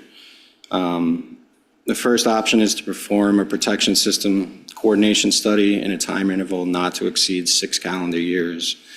This kind of gives you just a straightforward time-based methodologies for review settings, eliminates the need to establish a full current baseline and periodically perform comparisons. Kind of gives you a flexibility of each 6-year interval to perform a protection system coordination study. Second option is a little wordier there, but basically it boils down to having a baseline for your fault current values, and then every 6 years performing a comparison of your current values against that baseline. Depending on how the comparison performs, if there's a 15% or greater difference, then at that point, you'll have to perform a protection system coordination study. But in cases where it's under 15%, you're good with just a comparison every 6 years. you'll only have to perform the full coordination study in cases where the difference is 15% or greater. And then finally, option 3 is a combination of these first two options. It can be used for various scenarios. If the fall current baseline was not established prior to the effective date of the standard, an entity should perform the full coordination study under option 1 within the first 6-year interval, and can then at that point choose to compare fall current values as described in option 2 in subsequent 6-year intervals, or continued performing full coordination studies under 6-year intervals. The end. All right, so I'll go, this is R2 applicability, the relay functions that it's applicable to. This is straight out of the standard. Sorry, moved on mine. These 4 functions are applicable to R2. They're applicable in these 2 cases listed on the right. Again, straight out of the standard, attachment A. And finally, just have examples of each of the 3 options. This is option 1. You see we have the standard effective date listed, as well as the end of the first 6 calendar years from the standard effective date. Under option 1, you want to perform a full coordination study in that first 6-year interval, and then your next coordination study should be performed in the 6-year interval from the date of the first coordination study. Option 2, which is the one if you exceed 15% or more in fall current values, you need to perform a full coordination study. First example here is if the deviation is less than 15%, you have your baseline established prior to the effective date of the standard. You perform the comparison in that first 6-year interval from October 1st, 2024 to December 31st, 2030, in this case, May 31st, 2027. With no deviation of 15% or more, there's no further steps at that point. Your next step is in that next 6-year interval from May 31st, 2027 to again compare the values and perform a coordination study if necessary. And then the bottom one here is if the deviation is 15% or more, you'll see the comparison was performed on June 23rd, 2030. You have to perform the coordination study that resulting from that deviation still within that 6-year interval from the standard effective date. So the first 6 calendar year interval ends December 31st, 2030. You'll have to have the coordination study resulting from the deviation of 15% or more performed by that date. And then finally, option 3, which was the combination. If the baseline isn't established prior to the effective date of the standard, you perform a standard coordination study in that 6-year interval. In this case, it was performed May 31st, 2027. At that point, the baseline is established, and subsequent 6-year intervals, you can choose to either compare the fall current values against that baseline and perform coordination studies if the deviation is 15% or more, or you can just choose to continue performing full coordination studies. It's up to the entity at that point. So I kind of rushed through those last slides. I got the 5-minute. They started playing the music to play me off. So there may be questions on those. We do provide our email address here. This basically overall compliance monitoring group gets any emails from here. So if you have any questions about PRC 27, send it to that email address. We have many eyes looking at it. We'll be able to get an answer to you as soon as possible. But thank you for having me today. I appreciate it. Merci beaucoup. Questions? Questions de la salle?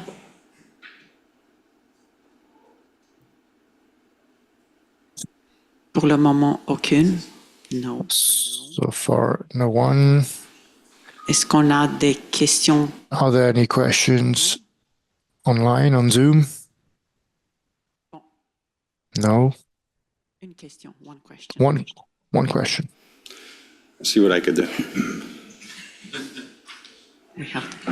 So I have one Zoom question. It's in French, so I'm going to try to translate it at the same time.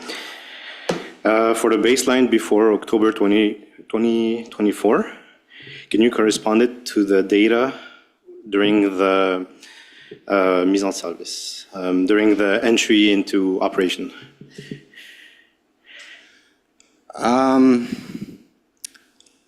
So you're saying a new facility, you would be using their initial data as the baseline. I would say yes. I don't want to speak broadly for NPCC. I think that would be acceptable. You have those initial baseline values from the installation of the facility that could be used as the baseline. Okay. What we can do, for example, we will send the question to NPCC auditors, and then we will provide the answer, a detailed answer on the internet. Yeah. So go ahead with the second. I have a second question. So this one is also in French. Could you provide an example of a coordination study for a network of 161 kilovolts or more? Could I provide like the document or? It says an example of a coordination study. I don't know if it applies.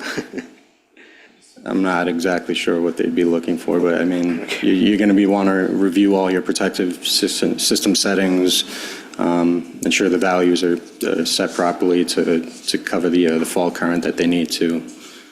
I don't know if they are looking for a full document or what in that case, but. Okay. That's all. Good. So. Okay. Thank you again. Thank you very much. Merci beaucoup. On continue. Je vais inviter Matthew Forrest, ingénieur principal à l'évaluation des risques. Matthew Forrest, senior engineer to the risk assessment of the entities, NPCC. He will present us the EOP 011-2 requirements, E7, E8, preparation plans to the cold weather conditions. Thank you. She mentioned I'm Matthew Forrest from NPCC. My primary background prior to NPCC was mostly generator operator with some compliance management portions as well, but mostly nuclear power plant, renewables, things like that. So I do have a little bit of inside the fence experience. I know Hydro-Quebec, based on its name, is hydro, and that's pretty robust already, but I'm going to go over mostly R7 and R8 on the EOP 11 TAC 2 standard, and I will hit some of the other standards that are applicable with this as well. Over the years, there have been a number of events that have severely impacted the bulk electric system. Many of them, some of them have listed, many more of them than are listed here. The North American ice storm back in 1998, I'm sure many people remember that. That wasn't something that necessarily was in the geo realm of control because it was a lot of ice and transmission damage. But those kind of events can impact generator operators as well. A lot of people think, oh, the Northeast is pretty inherently ready for cold weather. But clearly, we've had our share of events, going back way prior to 1989. These events set wintertime peak demand, which is already an HQ item for winter. That's your peak reliability time, peak demand time. These are causing massive generation forced outages, which limit capacity reserve. Transmission, generation, fuel supply, and access for repair or return to service are all affected during these events. And as we can see with the short list provided, cold weather, associated winds, and precipitation are concerns for everyone in all regions. This list is just a little bit of a cross-reference to the types of items that can impact the plants. Gas supply, electricity demands, again, not necessarily in the GEO's realm of control, but understanding where your fuel supply is coming from and how to cope with reduced fuel supply and letting the TOPs and the balancing authorities and RCs know what your limitations are is going to be a critical aspect of dealing with winter conditions. The Texas cold weather event in February 2021 caused a combination of outages, derates, and failures with 4,124 generating units lost service. 34,000 megawatts of generation weren't available for 2 consecutive days. And as I mentioned, although Hydro-Quebec has limited thermal power, which I believe is around 1,200 megawatts, that 1,200 megawatts can be critical to grid reliability, and the lessons learned from all the NERC events that we've had in the previous years in the States can be pretty valuable to Hydro-Quebec. In July of 2019, FERC and NERC staff released a joint report for the South Central United States cold weather bulk electric system event that occurred in 2018. The recommendations in the report include that each generator owner or operator develops and implements cold weather preparedness plans, procedures, and awareness training based on factors such as geographical location, plant configurations. They can include the need for accurate cold weather temperature design specifications and applications, operating limitations. So that could be anything from inability to run, inability to restart, delayed start, that type of thing, that are provided to the RC and the BA and the TOP. Entities need to implement freeze protection measures and perform periodic maintenance and inspection on freeze protection measures. So those measures could be anything from wind blocks, insulation, heat trace, or they could be procedural, such as starting up early, or for a wind plant that may have potential blade icing if they're operating delayed operation during the precipitation event, and then starting up during the end of the precipitation event when cold weather is still ongoing, if they're capable. As I said, they can be physical or they can be procedural. Hydro-Quebec, again, has many river management plans that are in place and probably can be utilized as measures to help maintain reliability of the hydro plants, such as the ice formation, trash rack observations, things like that, all part of the river management system. So I think you're going to be pretty good there, but it's all good stuff to look at. Most of the focus of my presentation, as I said, will be the GOP planning, but I'll touch on IRO 10 TAC 4 and TOP 3 TAC 5. The reliability standard revisions proposed by the project were proposed to help enhance reliability of the bulk electric system during cold weather and mitigate the possibility for generating unit unavailability due to lack of preparation for cold weather periods. It is expected by providing the increased visibility of cold weather related data to the reliability coordinators, balancing authorities, and transmission operators, and by requiring baseline levels of cold weather, the planning and preparation by generator owners, the reliability will increase. I'm not going to go into a lot of detail on these, but like I said, if you know your plant availability, that's something you need to be knowledgeable about at all times. So if it's weather dependent, the update to the RC and the BA and whatnot, the TOP need to be happening that day. It's not just a one-time notification of, oh, this is what our plant can do. Should be aware of what is going on at all times.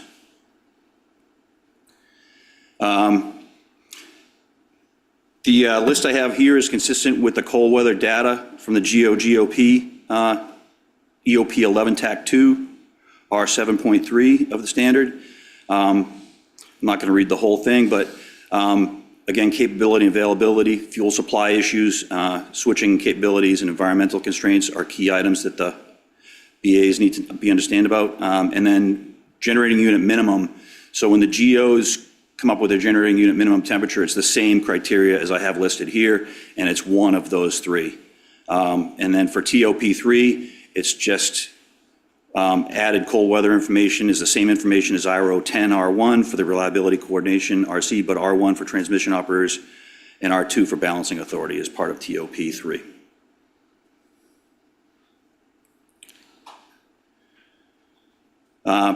Plans and training are generating unit specific. So if there were 3 units on a site, you'd have a plan for each unit.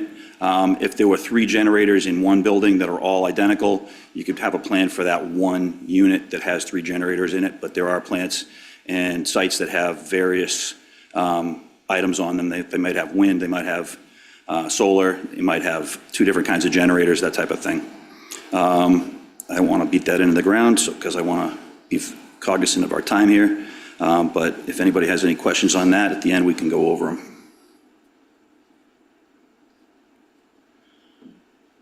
As a minimum, per section per R7.2 of the EOP 11 TAC 2, generating unit cold weather data shall be provided to the RCs, BAs, and TOPs, and this is the same criteria that I just listed in those other 2 standards. Each GO needs to implement and maintain one or more cold weather preparedness plans, and that should factor in precipitation as well. If you have filters or screens or things like that. Something as simple as a cabinet in a substation, if the seal around that cabinet is poor and water is getting in or precipitation is getting in and freezing, it can hamper the operation of the components associated with that. I have personal experience where we had a motor operated disconnect. We couldn't operate because the seal on a cabinet was bad, and we opened it up and it was a block of ice inside. So nothing was going to move that linkage. All those items should be part of the annual maintenance program, and all should be cognizant of the operators and engineers and maintenance personnel at the plant. All year round, really, right? So it's easy to get complacent, but all year round thinking about what things should look like and what you're going to do to prepare for the winter is important. R8 is the training. Each generator owner, in conjunction with its generator operator, shall identify the entity responsible for providing the generating unit specific training. And that identified entity shall provide the training to its maintenance and operations personnel responsible. So this does not mean that someone's coming in to do insulation or heat trace work or snow clearing. They don't need that training. They just need a brief on the components they're going to be around, that type of thing. An insulator might need a briefing because he's performing insulation near a critical component, and you want to make sure that component is operating correctly afterwards. But other than that, slower. Sorry, I go into a stream of consciousness and I just rip through this. If there's anything anybody wants me to repeat from what I've already done, I will do so gladly.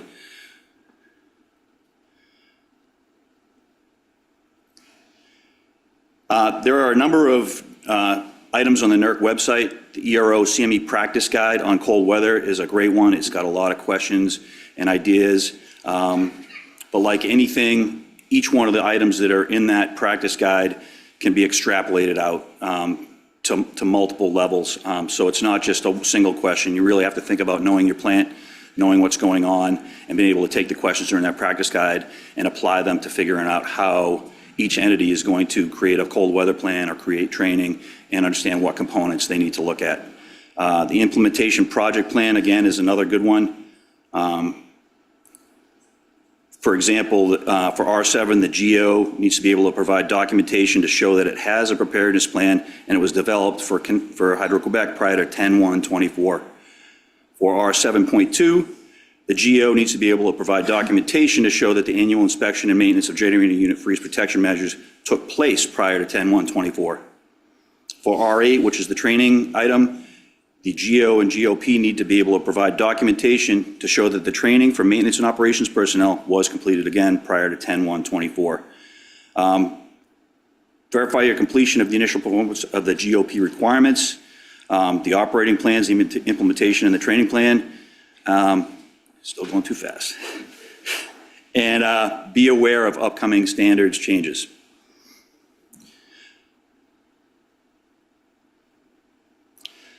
So I provided a few best practices based on my experience, based on seeing what other plants do. Understand the basis for generator operating limitations day to day. And that goes to the point I was making of if your plant is going to need 9 hours to start up because you need to provide pre-warming of equipment or additional snow removal or anything like that, or switching that needs to happen that you need manpower in, that needs to be available to your BAs, TOPs, and RCs every day. Take advantage of affiliates in industry forums. There's the North American Generator Forum, North American Transmission Forum. Clearly, Hydro-Quebec has a number of entities that are affiliated with each other that have their own best practices. I would say get together and talk about what each one is doing with that. Protective measures and efforts should be prioritized based on equipment that has the potential to cause a unit trip or partial outage, impact startup, or plant monitoring and automation. And to me, this is a key one for training.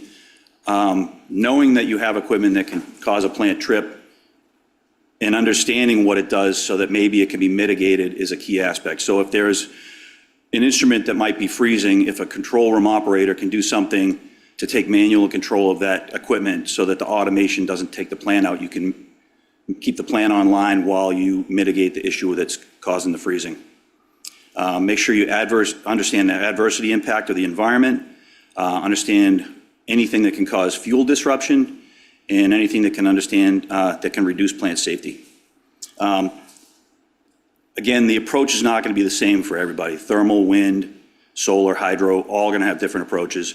All have to take things associated with these standards a little differently. There.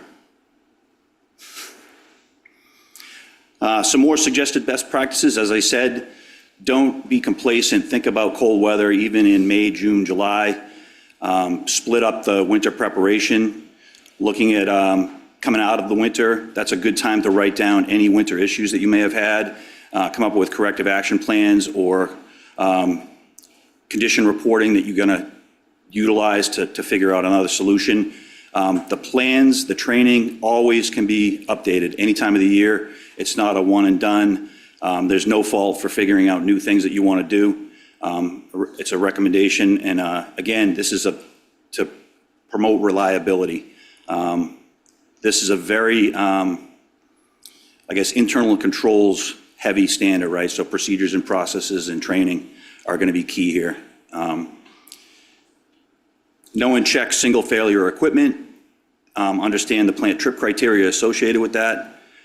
Get your system engineers and maintenance personnel to help operators out looking at vulnerable areas, even to increase monitoring when it is cold out and increase monitoring of vulnerable areas. Verify building penetrations, close and seal properly. Look out for damaged or missing insulation or equipment. Utilize equipment such as infrared guns or remote temperature indicators that the operators can use to look at vulnerable areas and understand if there's trends towards freezing or severe cooling. And then maintain a list of deficiencies that require additional contingencies, such as a failed steam trap or an air receiver that requires frequent blowdown, so the air receiver might have humidity in it or condensation that could freeze, and that could freeze other plant equipment down the road. So it's not always, I heard you, it's not always directly related to a trip. This is just some more general plant awareness items. I've probably mentioned a lot of these already.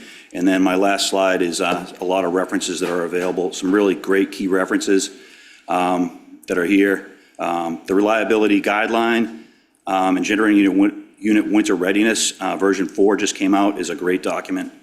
And that's all I have for the presentation. If there's any questions, let me know. Sorry about that. Thank you very much. So, est-ce qu'on a des questions dans la salle? Do we have questions in the, not in the Zoom? Okay, so I have one question. Sorry, you mentioned North American Generator Forum, North American Transmission Forum. We can, as a registered entity, my question is, may we attend freely without being a member? These webinars, where do we get this information? I will have to get back to you on that because I am actually not a member of those forums either. I know they exist. But if you want to reach out to me, I can reach out to some of our generator operators that I have dealt with, and we can get you that information. Good. Okay, we will post this information after the seminar. Thank you. Thank you. Merci beaucoup. And I do want to say, so Northeast Power Coordinating Council I've been doing cold weather outreach to generators for the last couple of years.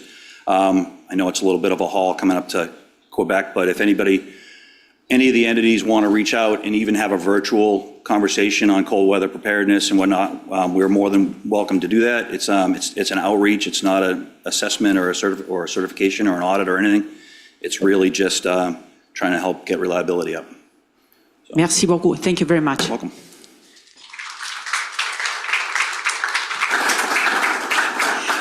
Je vais inviter maintenant Monsieur Jess Scythe, gestionnaire de programme. Now we're going to hear from Jess Scythe from GridEx, from EISAC. He's going to present GridEx 8 for 2025. And hello, my name is Jesse Scythe. I'm the GridEx program manager for the EISAC, as was mentioned. Thank you so much for having me today and giving me an excuse to finally visit the city of Montreal. It is my first time visiting, and so far just loving it. It's a very beautiful city. A little bit about my background, very briefly. I am a former transmission operator, actually in the NPCC region. I was in the Eversource Transmission Operations Center in Connecticut. And so kind of coming from that operations background and then running a few GridExes for them, I eventually came to the EISAC a couple years ago and ran GridEx 7. Now we're looking towards GridEx 8 coming up in 2025. And I just want to do a quick level set for those of you who may have less familiarity with GridEx as a program. It is a large-scale distributed play exercise focused on grid security. It is the largest grid security exercise in North America. It includes Mexico, Canada, and the United States. It is largely focused on electricity utilities, but we also bring in cross-sector partners across gas, communications, water and wastewater. We bring in government partners, state, provincial, local governments, and we have federal law enforcement, local law enforcement also participating. It is a very large exercise. I'll give you a little bit of an idea of how we pull all that together. But what I'd like to do today is talk about two things. First, GridEx 7, which happened last year, 2023, and talk about what progress has been made in pursuing the recommendations from that exercise. And then we'll talk about GridEx 8 coming up in 2025 and what we're doing to enhance that exercise and continue to make it better as we also try and make the system better, more resilient, and more reliable. So to review first the GridEx 7 exercise, by all accounts, a successful exercise. We had 252 different organizations participate across the United States, Canada, and Mexico. This included all 17 reliability coordinators. That included Hydro-Quebec. That included the regions, including NPCC participating. And we had 15,000 plus individual players engaged. That is more than we have had ever before. And what we really saw with this exercise was those organizations participating are continuing year over year, or every other year, as we do this every 2 years, to expand their exercise, to add more complexity, to bring in more internal partners, to add more external partners, and to really reap the benefits of coordinating with all of those people during a crisis simulation so that we don't have to learn it when the real thing happens. The primary focus, of course, is to get from these exercises lessons learned, action items, things that we can carry forward in order to make actual measurable improvements to our security posture, to our resilience, to our reliability. Now, we do specifically focus on that response to a coordinated cyber and physical attack on critical infrastructure. We do bring in some weather impacts or other natural disasters at times, but the main focus is that response to an attack, which is something that requires a little bit of a different response than simply something that came from Mother Nature. So I'd like to highlight first just a few of the things that came out of this distributed play exercise that takes place over 2 days. I won't run through all of these. These are actually spelled out in great detail on our public lessons learned report, which you can find on the EISAC and NERC website. But the main focuses for this were on really seeing how much value participating entities got out of certain aspects of this exercise. Engagement with government partners was huge. When we sought our feedback and our input from our participants after the exercise, one of the very common highlights was when they engaged with their government partners in response to these attacks, they learned a very large amount about perhaps some assumptions that were being made, both by governments and by the utilities. And those were able to be dispelled and corrected, and plans and processes were able to be updated to ensure that if the real thing were to ever happen, those would be addressed. Similarly, a lot of participants learned a lot about responding in these new environments we find ourselves in. hybrid or remote formats, recognizing that while we absolutely can respond to crises in these formats, they are still new. We are not operating the same way today as we were in 2021 for GridEx 6, and we certainly aren't operating in the same way today as we were in 2019 for GridEx 5. So that's going to continue to be an emphasis of the exercise process to ensure that we are coming to it from where we are now and then learning how to respond in these environments. Communication, of course, was a big one as well that was highlighted, and the various ways that that can be refined. And then we also had a couple recommendations for ourselves, how we can become better with the exercise. One was to ensure that we are supporting planning teams of all size and all levels of experience. More on that to follow when I talk enhancements about GridEx 8. But also to enhance the cyber and technical components and kind of bring that into balance with our physical security injects that we had. GridEx 7 and the scenario is very much focused on physical security.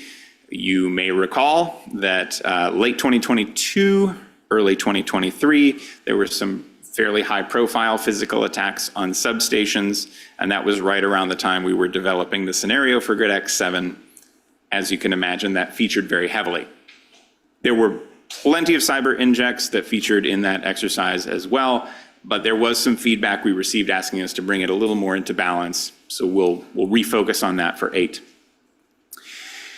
Now, one other thing I want to mention is that we have a second part to the GridEx exercise. There's the big 2-day exercise that happens all at once. It's live, it's operational, it's very exciting. We also have an executive tabletop exercise that focuses on the strategic and policy level decision-making that occurs between predominantly 2 groups. There is the Electricity Subsector Coordinating Council, or ESCC, and the Energy Government Coordinating Council, or EGCC. Now that tabletop exercise took place one day after the exercise, the live play exercise itself. We had over 200 industry leaders and government leaders participate in that exercise across 80 different organizations. And it featured various complex things separate from the scenario for the live play exercise, but that included things like data telemetry outages, or ICCP outages, long-term energy market disruption or outage, and then some joint cyber and physical attacks on substations that specifically targeted removing strategic ONG and LNG sites with power. Now, this exercise actually featured a geographic focus on kind of the center of the continent. So we featured the central United States and also Manitoba and Saskatchewan. So SaskPower, Manitoba Hydro got very involved there. The kind of the takeaways from this exercise, and I won't again spend too long on, oh, my apologies. This is what it looked like. We were able to do this in a great hybrid environment. That's our DC office for NERC and the EISAC.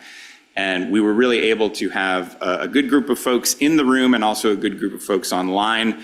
We had Natural Resources Canada, Public Safety Canada, the Cyber Center, Electricity Canada, all participating in that, as well as I mentioned, SaskPower and Manitoba Hydro had kind of a scenario focus. And the recommendations, again, you can find all the recommendations from this tabletop exercise on our public lessons learned report. But these focused a lot on communications and the resilience of communications, both for data and for voice. Specifically, that voice communications that would be needed at a very high level, at a strategic level during a large-scale crisis. If there is a regional crisis, typically regions, reliability coordinators, transmission operators, et cetera, can handle these problems themselves. But as this expands into a more national or international level crisis, that strategic coordination with these coordinating councils becomes much more important. Now, when we asked those folks during the exercise, how will you coordinate? They say, oh, we'll just hop on a WebEx or a Teams call or a Zoom or what have you, or I'll give them a phone call. Well, what if the phone services are down? What if the internet is down? And then we had less answers. So that has been a big focus of those resilient communications efforts in the aftermath, and I'll talk a little bit about some of the things that we have been doing since this exercise. We also talked a little bit about supply chain and restoration priorities, kind of that communication between governments and the industry, ensuring that these priorities are hopefully the same, but when they might diverge, maybe for national security reasons or something else, how would those decisions be made? There was need for a little more clarity, so there's additional discussions that will need to happen in the aftermath of this. And then we looked at prolonged energy market disruption. I think we think about energy markets and think, okay, well, that's money side. You know, we focus on reliability. There are points at which, if those disruptions to those systems last for long enough, that can bleed into reliability as well. And so we explored that with this scenario. Typically, if you have a disruption of these energy markets, of loss of data or things like that, it might last for an hour or a few hours. That is typically what folks are prepared for and are considering. But when we take that to days or weeks, that became a much larger challenge to consider. So I want to highlight a few things that we've done since GridEx 7 that have improved the resilience of the bulk power system in general. And that includes an improvement to the Reliability Coordinator Hotline, or RC Hotline. You may be familiar with this, but it is a telephone bridge system hosted by NERC, which can be activated to contact all reliability coordinators all at once during a crisis. And back in May, the NERC completed upgrades to that hotline, adding secondary system infrastructure. This provides the RC hotline with instant failover capabilities, which it did not have before, even if the primary server is completely taken out of service. That upgrade has been tested. It is now fully functional, and the associated user's procedure has been codified and distributed. So instant improvement right there. We also have done additional efforts in resilient communications, recognizing, if you look back over the last 3 GridExes, so that would be 6 years, about 60% of our recommendations have been related in some way to communications. Now, communications is a very large topic. So we kind of have to hone in on a small portion if we want to necessarily make any movement. I think part of the problem in the past has been trying to tackle that as one big subject. So finding bits and pieces where we can make improvement, we'll see a little more success than trying to take the whole burger in one bite, so to speak. So as I mentioned, there was that high-level strategic coordination during a very large-scale crisis, and running into those problems with not having a real good answer when your primary or alternate method of communication is out. So we have actually retained the services of Haggerty Consulting. They are contractors who have worked with us on previous GridExes, GridEx 6, GridEx 7, and they are with us for GridEx 8 as well. And they will be doing a comprehensive review of resilient communications capabilities of the participating organizations for the tabletop. This is, again, primarily focusing on that electricity subsector coordinating council at this point, just to make the scope manageable. But they'll be looking at those communications capabilities. They'll present a full report of findings and a set of next steps and recommendations to further improve our current standing as far as resilient communications goes for that leadership level coordination, that strategic level coordination across the industry. To support that, what we are also doing at the EISAC is we're adding an additional capability to the EISAC portal that will effectively work as a PACE inventory. For those not familiar with PACE, it's the primary, alternate, contingency, and emergency levels of communication.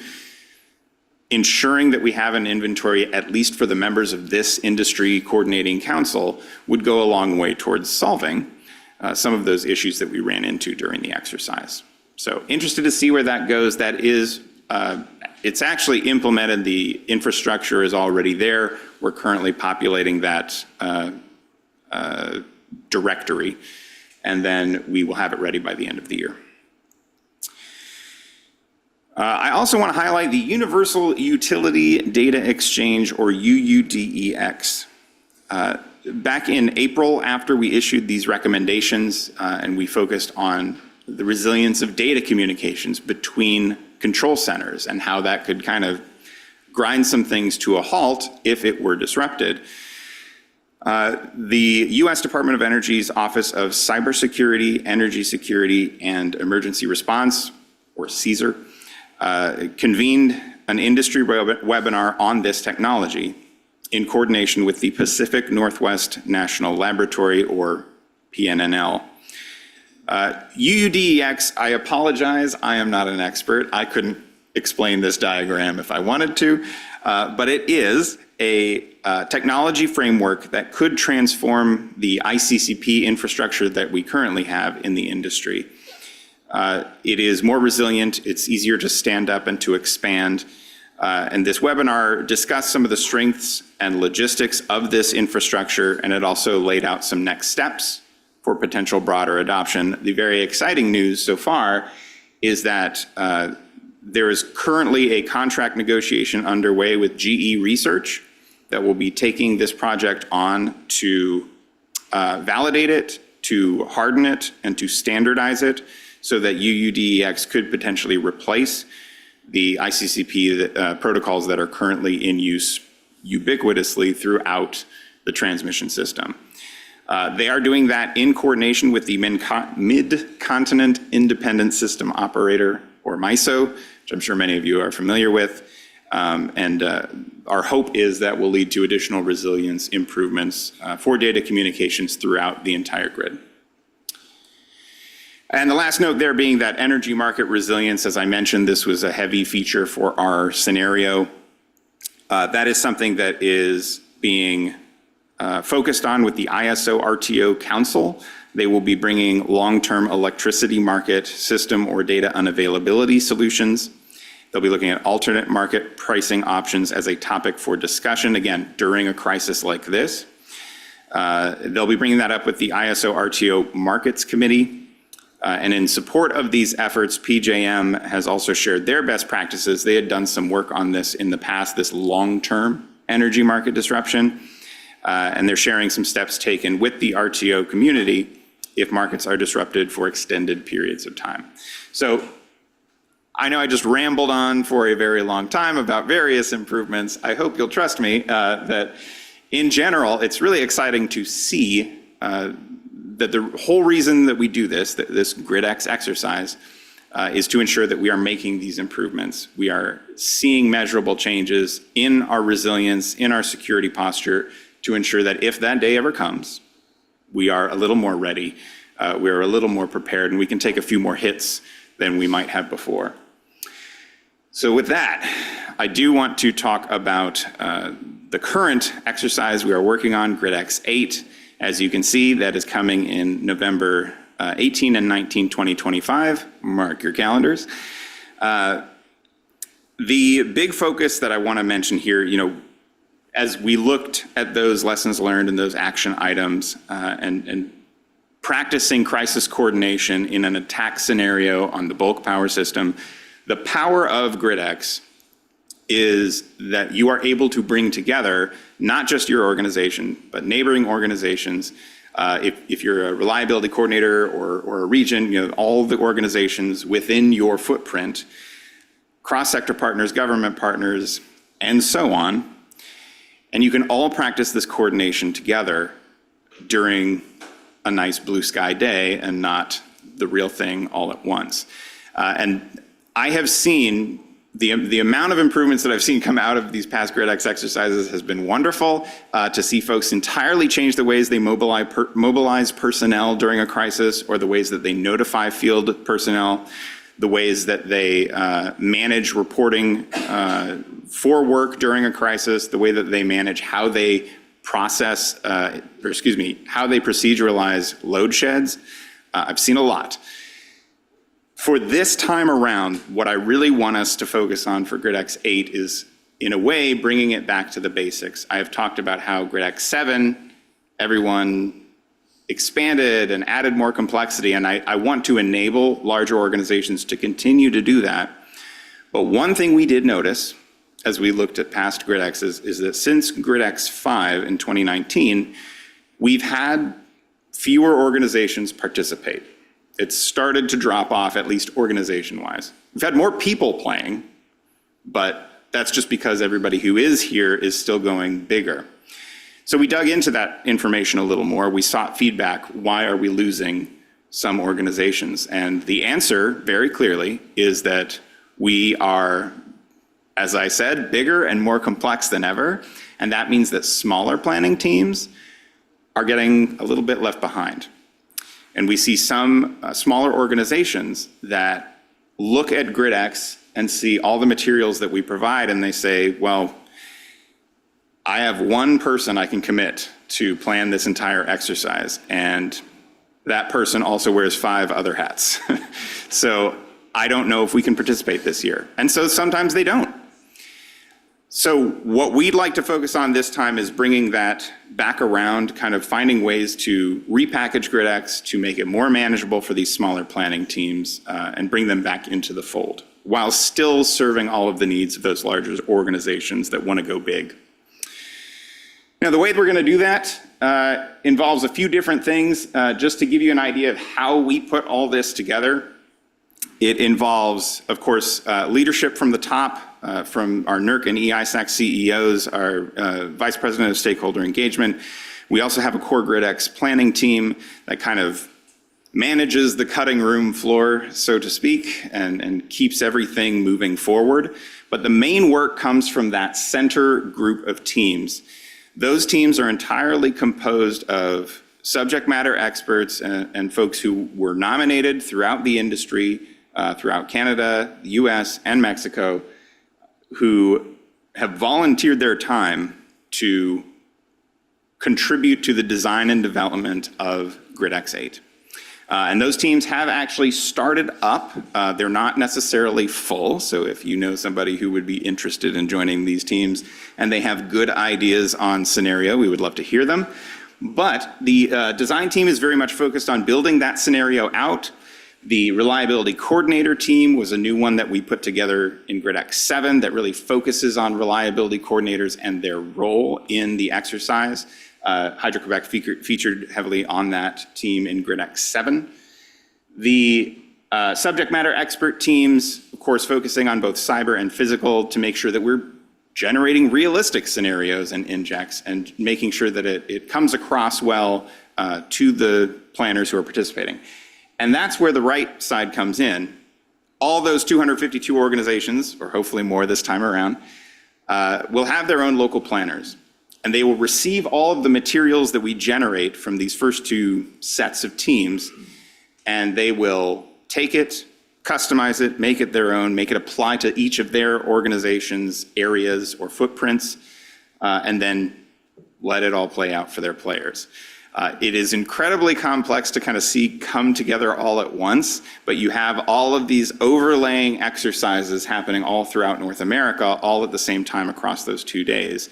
And you find, as we talked about in previous talks here today, you might have a tie line between 2 areas trip, and now they have to practice that coordination and communication to ensure that they're meeting those requirements. We also feature several points where reporting criteria is met.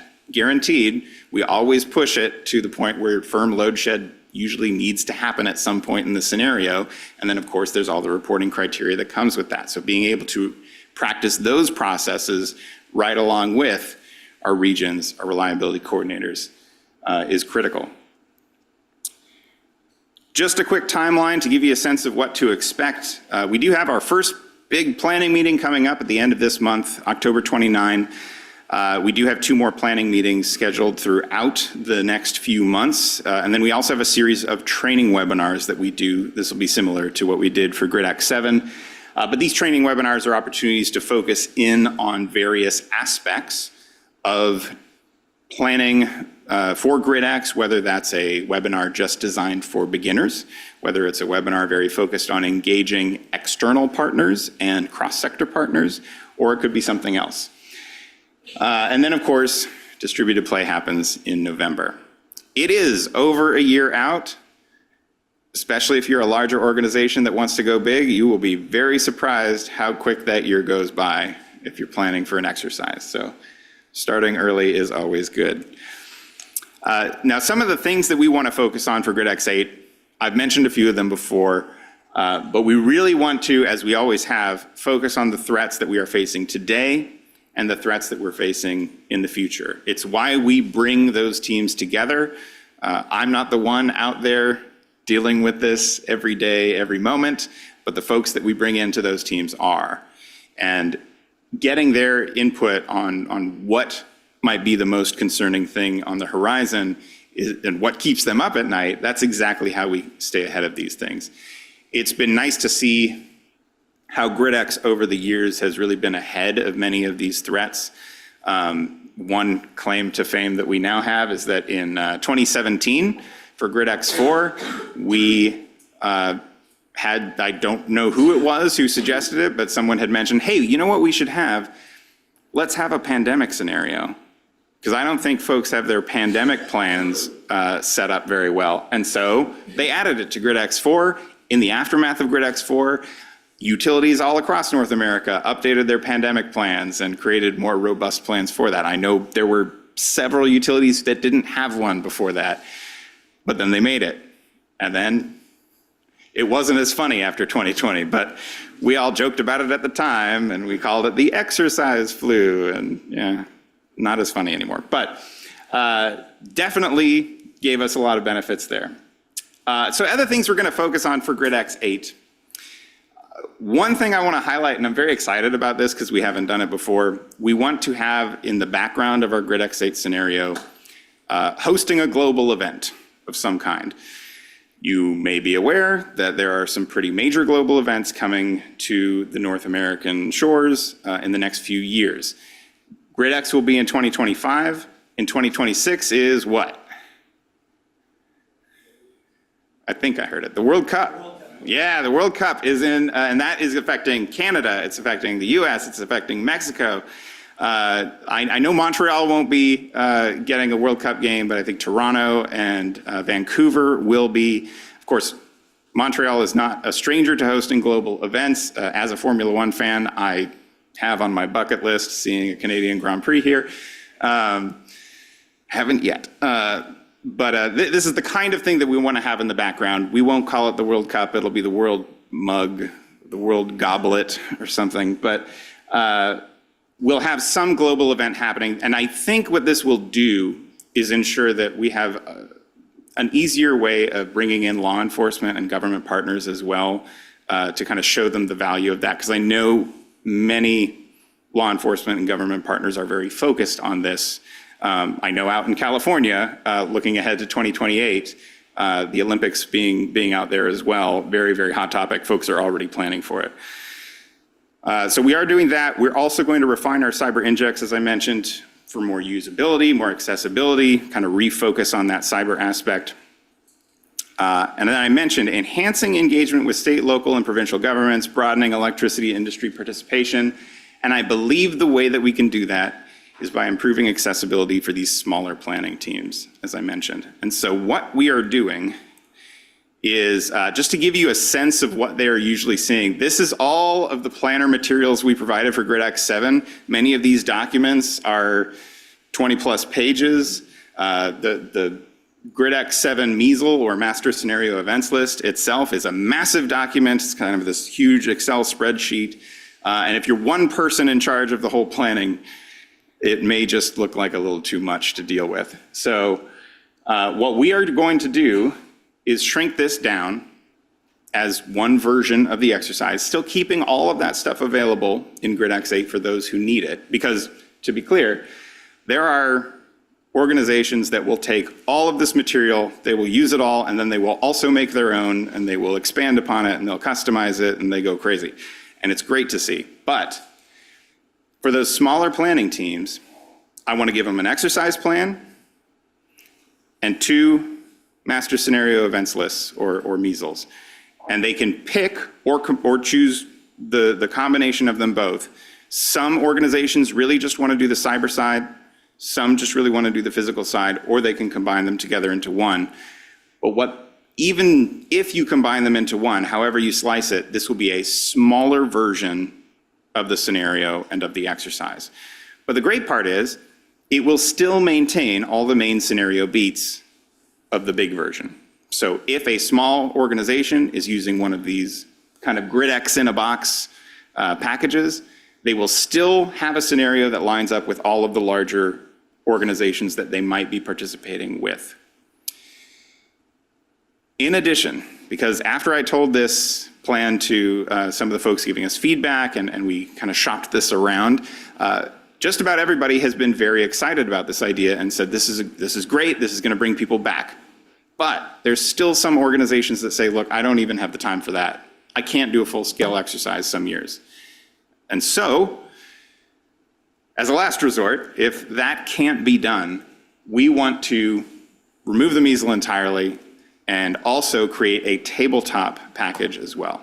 So that if there is nothing else that they can do, if they can't do that live exercise on that day, hey, we're going to give you a PowerPoint presentation that is completely plug and play, and it is based off of the scenario that we developed for GridEx 8. It'll still have all the main scenario beats. You'll have a facilitator guide that can walk you right through it. If you want to add a little customization to make it your own, that's fine, but if you don't have the time for it, this will still be something that you could bring in at a high level to a group of folks that you bring together, run through a tabletop, and you can get something out of this exercise and this scenario that a lot of very smart people are putting together. I'm not including myself in that. I just trust all the experts. So hopefully that comes through as something useful and beneficial to folks. Everything I've heard so far, at least in theory, is that everybody likes this idea. We're going to be putting this together as we put together all the other materials. This is probably going to be ready for everyone by May of 2025, and then these smaller organizations will be able to carry this forward and participate if they hadn't been before. And in closing, I don't know where I'm at on time here. I'm doing okay, right? Hey, great. I'm happy to announce that we actually just last week opened up our planner registration for GridEx 8 that is available on our website. That big green button doesn't say that anymore on the website. Now it says register for GridEx. So if you do know anybody who would be a planner for your organization, please have them hop on and register. What that does is it gives them access to all of the planning materials that we provide over the course of the planning. Once it's ready, it goes to them. So a lot of folks start getting things going a little early. And again, if anybody is participating in those design teams or planning teams, they get a little bit of early access to that so they can start adding some input there. And in the end, I just want to say thank you once again for this opportunity to speak to you all on GridEx. I really do believe in the power of these exercises and their ability to increase our resilience in the face of these attacks or hazards or whatever you might want to call them. But in the end, we want to be able to move that needle just a little bit. Anything that we can do to take a lesson learned, to take an action item forward, and then become a little more resilient, that means something. So if you have any questions about GridEx, you can reach me personally there. My email on the screen. There is also the GridEx team inbox, gridex@eisac.com. And again, thank you so much for your time, and I'm happy to take any questions.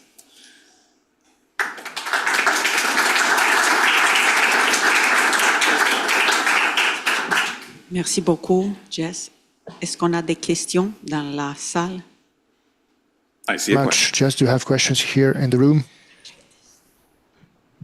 Can you hear me? Yeah. Yes. Stéphane Desbiens from Hydro-Québec. You briefly mentioned something about the utility, universal utility data exchange. Yeah. was wondering, is EIDSN involved in this project? I would love to be able to answer that question. As I mentioned, I know not as much as I wish I did on the UDX program. I do know that the Pacific Northwest National Laboratory, if you look up PNNL and UUDEX, they have some research papers publicly posted that talk about what they have explored with that, and it talks a little bit more about the technology. So if you can understand it, which I bet you can much better than I, you might find the answer to your question there. All right, thank you. I hope that helps. I'm very sorry. No problem, thank you. Any other questions there? Mireille. Ooh.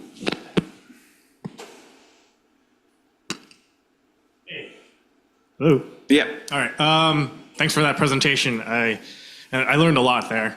I'm on the compliance side, so I'm going to obviously have some sort of compliance question about the, GridExes. So these event exercises really can be utilized to, test how our compliance standards may see weaknesses during, times of strain. I understand that the NERC standards are very much to prevent these events, big events from happening, not so much attacks. But I wanted to get an understanding of, do you see a lot of compliance involvement when you do these GridExes so that they could, take them back, take the lessons learned back, and possibly improve the standards themselves? Yeah, so great question. First of all, thank you for that. It's been really interesting to see how different organizations have used GridEx as a tool for compliance. We do make it very clear, I'm coming from the EISAC, I have no compliance role, it's by design, and the exercise itself is not designed to necessarily test any compliance. We try and be very clear with that because it's to maintain that information sharing concept. But we absolutely encourage folks to use it in that way to test some of their compliance aspects, and many have.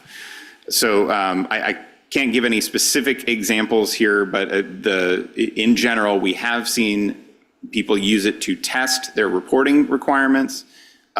We've seen them use it to test more general reliability concepts, but more importantly, oftentimes it happens by accident.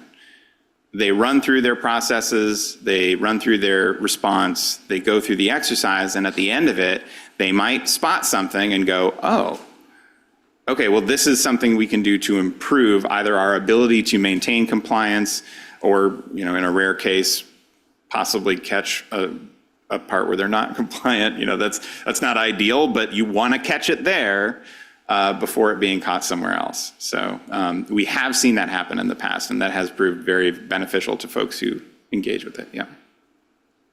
Hopefully that answers your question. Yeah. Okay, great. D'autres questions de la salle? Any other questions? On Zoom? No. Okay, I have one. I'm in the room. So one thing that strikes me is, outreach to smaller entities. Mm-hmm. And if you go back, please, to the previous slide, 19th, okay? So, just here. 19, this one. EISAC members and partners can register planners on the EISAC website. One of the, reasons that participation was going down, it was that you have to be a member, I don't know, of EISAC. Is it still the case?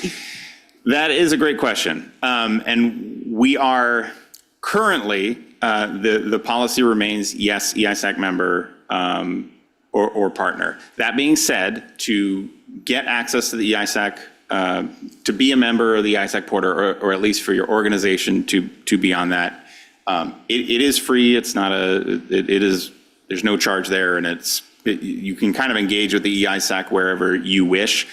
The main reason folks join the EISAC is to gain access to those security notifications, those various portal posts that are put out. We have our cyber and physical security analysts who are constantly receiving shared security threat information from around the utility world. And they're able to analyze that and then share it with members and partners so you can get up-to-date information on threats that are currently impacting the system. So that is why folks joined. I didn't want to turn it into a sales pitch for the EISAC or anything like that, but not much of a sales pitch. Again, it's free. But the point there being that for now, that is a requirement. It's something we're talking about. We have heard the feedback, and we're trying to find ways to ensure that if there is someone who is wishes to engage with GridEx, but is either unable to become an EISAC partner or member, or simply does not wish to be, there is still a way for you to engage with the exercise. And I should be clear, you absolutely can still engage with GridEx without being an EISAC member or partner. You just won't be able to register on the official planner's site. But the best way to get involved if you are not on the EISAC portal, if you are not a member, if that is not an option, they can also reach out to any other entity that is participating in GridEx. So we often encourage folks to reach out to their reliability coordinator or to their transmission provider. And those entities more likely are going to be on the EISAC portal. They will have access to the planning materials, because that's the only thing you actually get out of that registration is access to the planning materials. But if you connect with someone else who has that, it's not a secret. It's just, these are the planning materials. If you want to pass that on to additional organizations you're planning with, you absolutely can. Good. Thank you very much. I hope that helps. Yes, because we know who is the reliability coordinator for Quebec interconnection. Mm-hmm. Good. Thank you very much. I don't have any questions. I don't know in the room. No. Good. So thank you very much. Thank you so much. Almost right on time. Thank you very much, Jess. Merci beaucoup. Le temps de reprendre le séminaire pour d'autres présentations aussi intéressantes que celle à date. Je vais inviter maintenant Madame Maxime Doucet. I'd like to invite Madame Maxime Doucet, Vice President Innovation Innové, to present the collaborative investigation, accelerate the innovation and transportation of electricity. Thank you. Can you hear me? Yeah.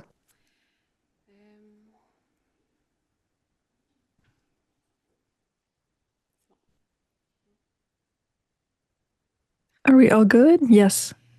Okay. My name is Maxime Doucet, VP Operations at Innové.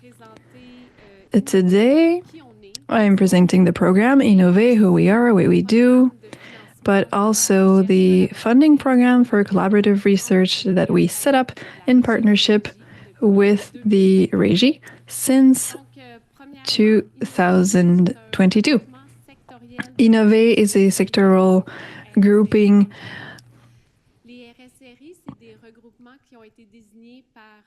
This is a group designated by the Quebec government in order to fund and foster collaborative research in strategic sectors for Quebec's economy.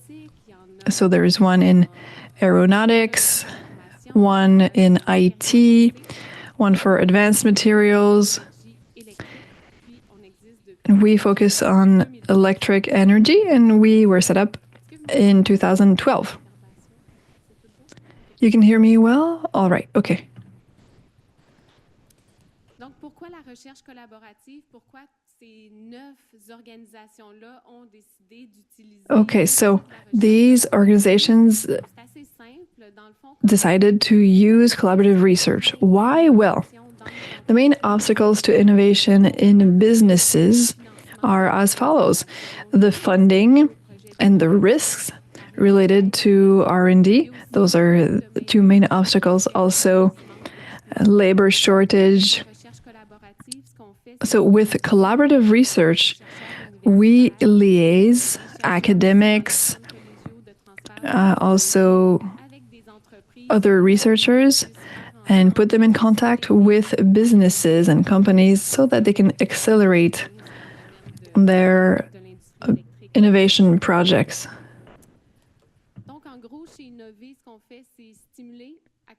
So what we do is to help and fund research projects. These are our main sectors, the main sectors we focus on. So about half of them, we have about 50 current projects, and about half focus on smart and electric transportation, and the other half electricity production, also transportation, storing, etc.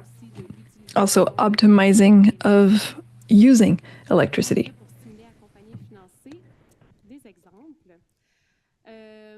Okay, so how do we help?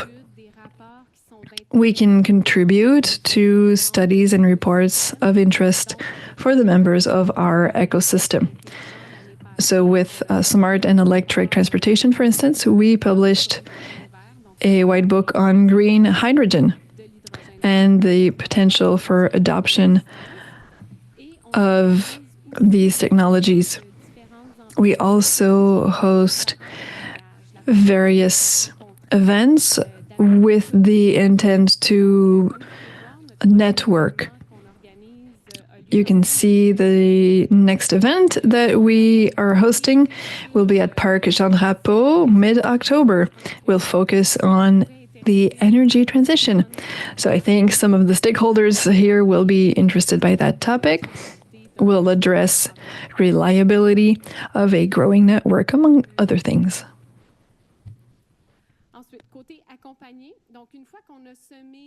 Now, support. Once we have some ideas about the collaborative research aspect, people come to see us and have various needs. Some may come to us and say, okay, I have this innovation project, however, I'm missing an expert in such and such a field, or I need this type of equipment. Can you help me find it? Of course, we have a large database and we know a lot of people. We have a lot of contacts in research centers and universities and businesses. So we liaise. Once that's done, we can help with drafting a request. This is typically very much appreciated. We can help with various things like optimizing the funding portfolio, also preparing people for their presentation when their project is assessed by an external committee. And once their project is recommended and vetted, then we help them in the next steps. And this is where the Fiabilité program comes in. This is one of our favorites because it helps us at Innovate to have just one request to fund up to 80% of a project's expenses. So in 2022, the Régie came to us wishing to find a way to accelerate innovation in energy and electricity transportation.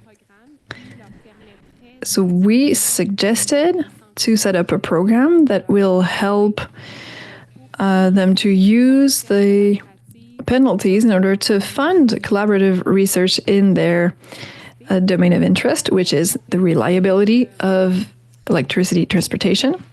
And then we can match with that another of our programs from the Department of Economy, Innovation and Energy.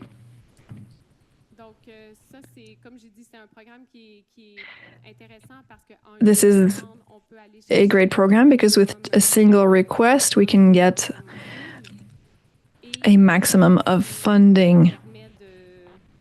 This allows to really accelerate development of projects in this sector. We had a first call for projects, which was quite popular and helped us to fund 2 projects. So just to give you an idea of what projects may look like under the Fiabilité program. I'll be very, very brief with these two projects that were recommended for funding. The first one is a collaboration between the Superior Technology School and PLP Canada. It is headed by Professor Sébastien Lalonde, and PLP, they are a manufacturer of precision products for power-related equipment. The project is starting in January 2025 to better understand conductors and vibrations and looking at how to recoup vibration as part of electricity transmission. This is helping with hiring students, graduate students, and it should lead to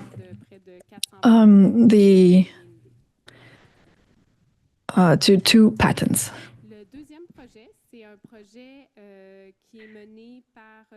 The second project is spearheaded by Professor Innocent Camois at Université Laval. It's a $1.2 million project in partnership with Hydro-Québec and Opal RT. For those who are not aware, Opal RT is a Quebec business that manufactures live simulators, digital twins that are widely used in the electricity production and transmission sector. I think you all know Hydro-Québec, it goes without saying. So they have a department involved in this project. This is a project that is at a TRL 2 or 3 level, for those who are aware of that ranking. We know that the transmission network will become more complex, more dynamic, and more interactive. Therefore, we need to be able to set up tools in order to maintain stability and reliability of the network. This is quite a complex project, so I don't want to really give more details, but if you have a question, please come to see me. We're talking about 2 graduate students, 7 PhDs, 2 at the master's level. And with Opal RT, we have several projects that are ongoing. And as part of this specific project, they also wish to recruit some students that will have worked with them.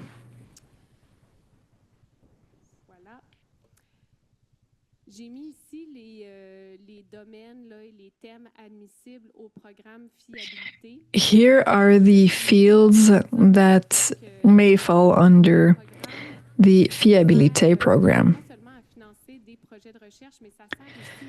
So the idea here is not only to fund research products, but also to prepare future employees. So it's really a way to liaise between students and companies and to have them network.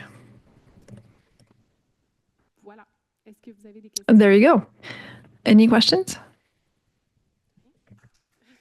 Okay, thank you.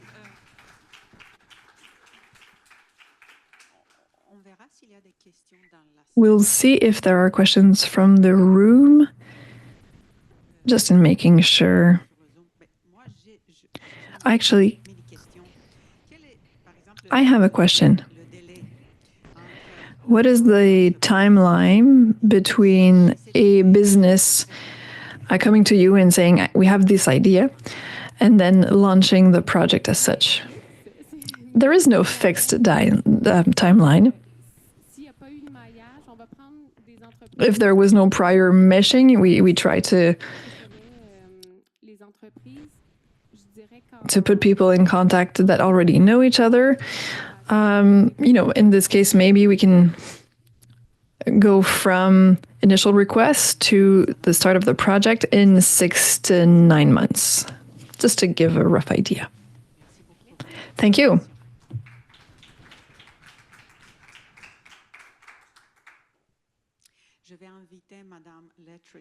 At this point, I invite Directrice Harkness to tell us about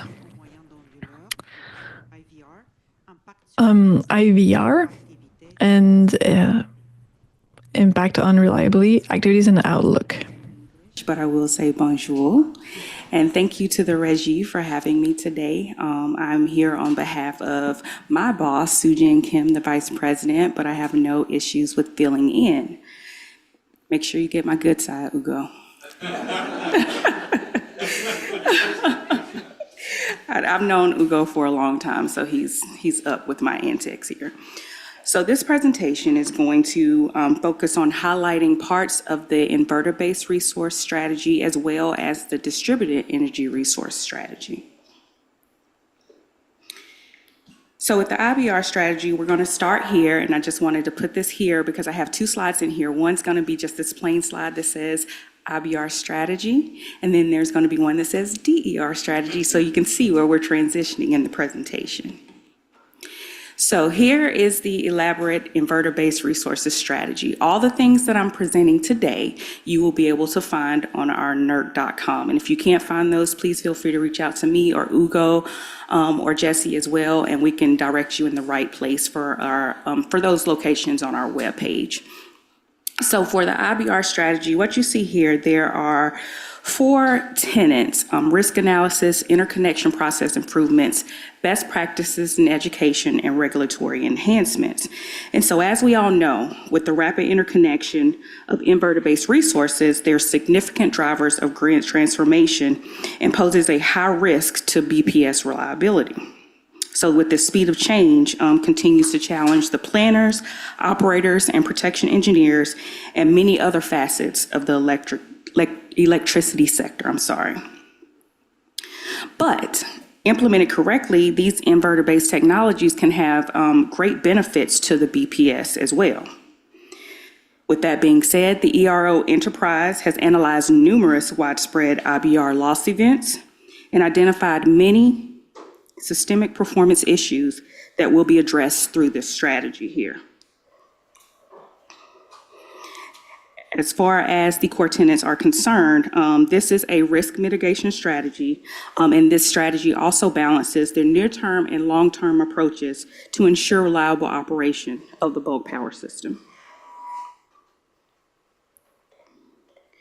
So let's back up a little bit. The reliability gap here. As you can see here, the gap kind of arose when all these IBRs started connecting to the grid. And there was a need for updated registrations as well as updating our standards. And so as we all know, or some of you may know, this work was prompted by FERC Order 901. And so in order for these entities to be compliant with the registration standards, as Laurentia stated in her presentation, they have to be registered. And so we have to register these entities. There is a work plan for registration, and there's a work plan to address these things within our standards. And so we're bringing them into the NERC compliance realm right now.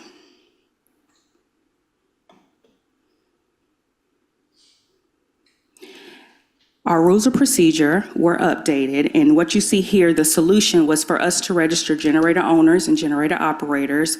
We have the criteria here, and this criteria is reflected in those rules of procedure changes that were approved by FERC. And I'll pause here for you to read it before I transition.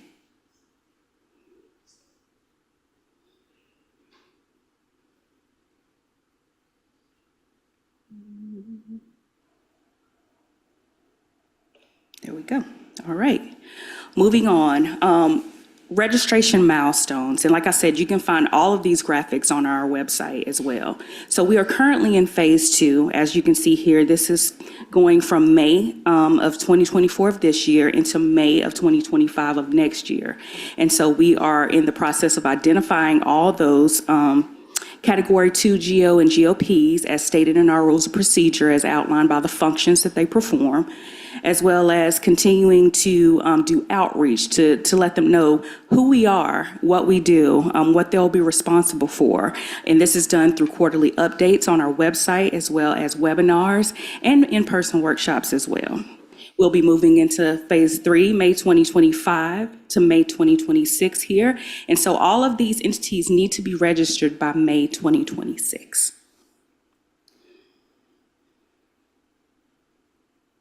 Making sure I didn't miss any of the highlights that I wanted to let you all know about. But I think we're good. All right, so let's move to the juicy part and the most contentious area that we're seeing right now, which is Order 901. And so Order 901 was issued by FERC in October of 2023. There are 4 milestones within this order to where NERC is having to address 63 directives. Okay, so this one order had 63 directives that we have to address. Those are broken up into 4 areas: data sharing, data and model validation, yes, planning and operational studies, and lastly, performance requirements.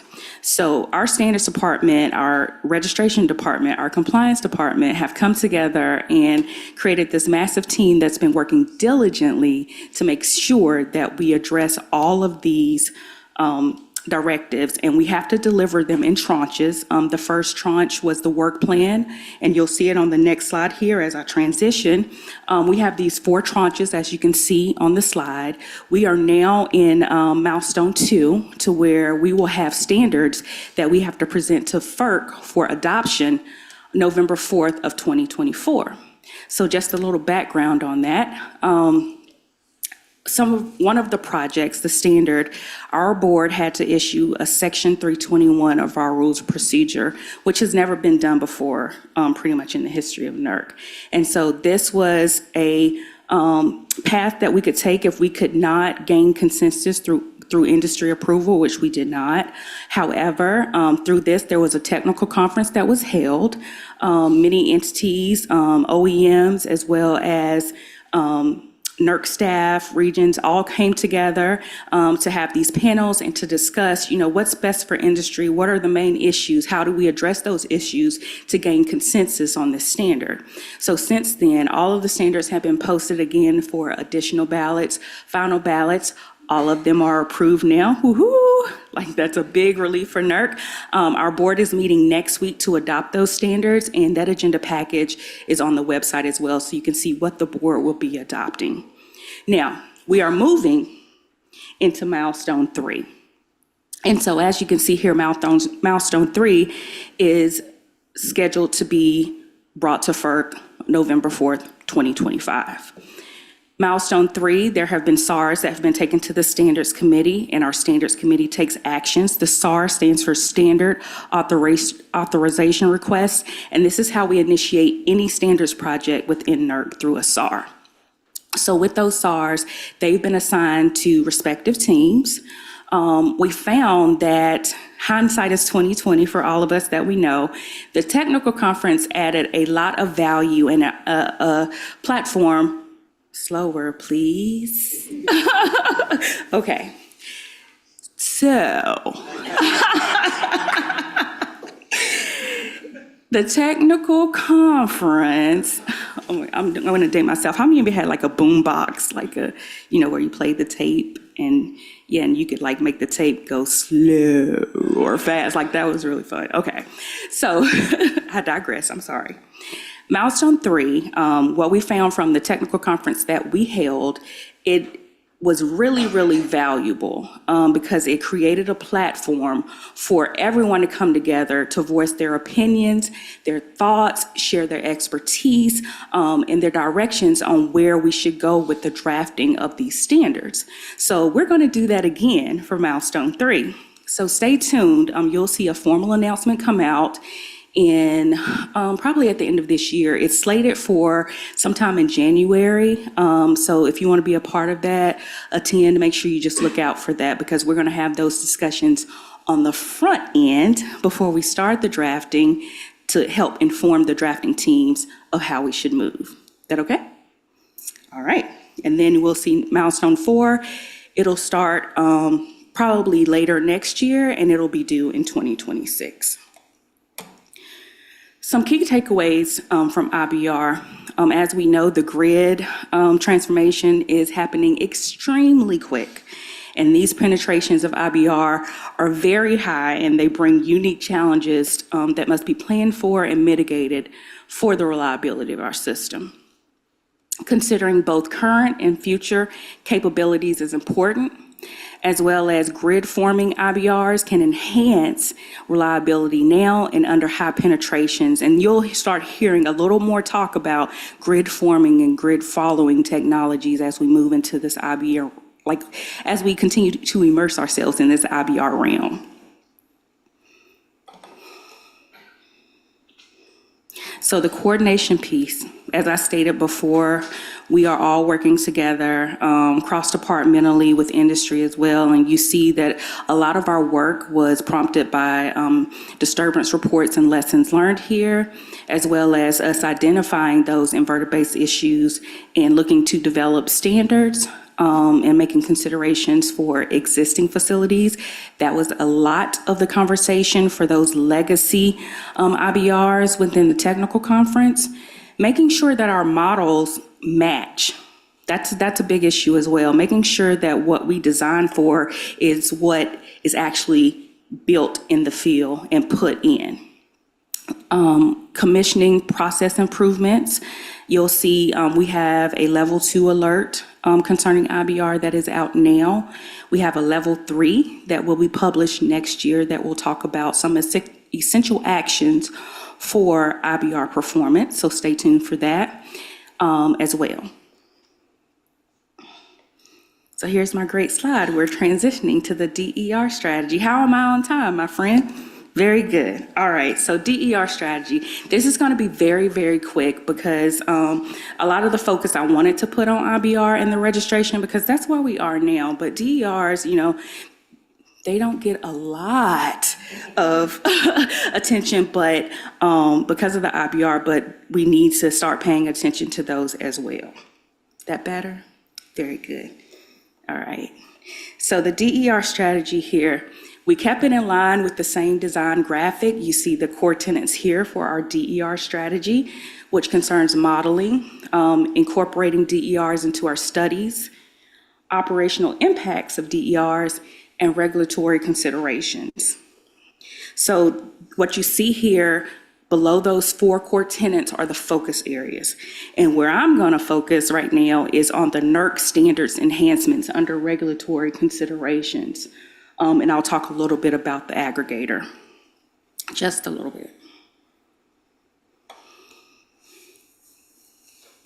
So as you know, NERC has a number of working groups and task force that work and report to our Reliability, Security, and Technical Committee. And so we have a working group, the System Planning Impacts for Distributed Energy Resources Working Group. For short, we call it the SPIDER Working Group.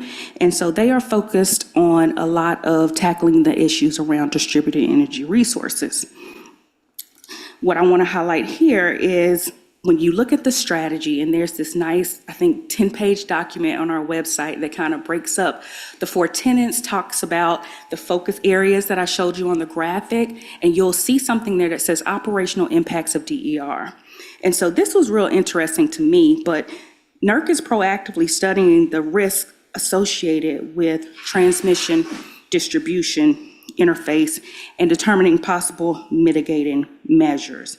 And so that when we say transmission distribution interface, what we're saying is a TD interface is the electrical point, commonly a transformer, when the transmission system ends and the distribution system begins. And I don't want to offend the electrical engineers in the room. I have a civil engineering degree, so I like the plain explanation of these things as well. And also, it'll talk about the decentralization of generation. And when we talk about that, we mean all of the stuff that's coming online behind the meter. So for the regulatory considerations, there's a lot of words on here, and I'll give you time to read it. But what I want you to really focus on is those high-level bullets. There's an introduction of a DER aggregator from FERC Order 2022, and it provides this definition. And so in our engineering department, we have JP Skeet, who has taken the lead to draft an assessment on DER aggregators. And hopefully that will be published by the end of the year. Right now, it is being provided for opportunities to comment within the RSTC, and it should be finalized and published by the end of the year. The reliability standards enhancements, I have another slide that you'll see that'll give you a breakdown of what projects are addressing these issues. And cybersecurity is finding its way into everything, even with distributed energy resources. So this is an important part of research and assessments that we have to do there. We're continuing to do training and education, as well as engaging industry and doing some outreach. So these are the reliability standards projects here, and all of this is on our website as well. You can see we have 3 projects. The first one looking at demand and energy. The second one looking at interconnection procedures and the impact of interconnecting those new facilities. And the third being how BPS-connected inverter-based resources are considered, modeled, studied in the planning assessments. So this is my last slide here. These are resources, and so when they share the slides, I create a hyperlink so you can have quick access to a lot of the things that I discussed in this presentation. The goal of IBRs and DERs in the NERC realm is one, if I can simplify it, is to make sure that we have the right entities registered, that they are complying with the right standards, that those standards explain how they need to comply, and that entities are getting the right information to model, to study, to operate and plan the system. So with that, I will take questions.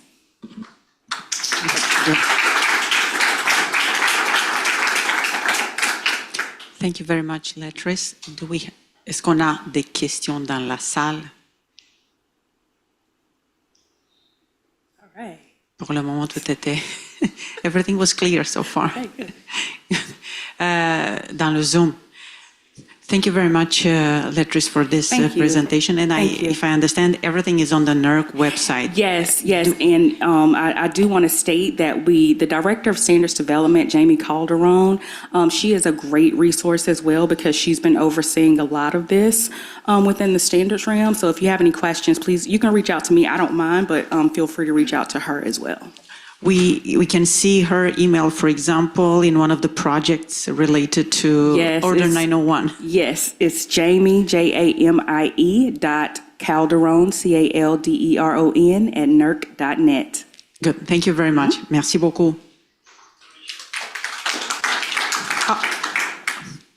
Yes.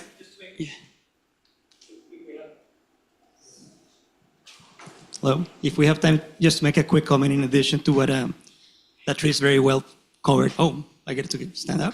Please, in this way, the people in the room will see you.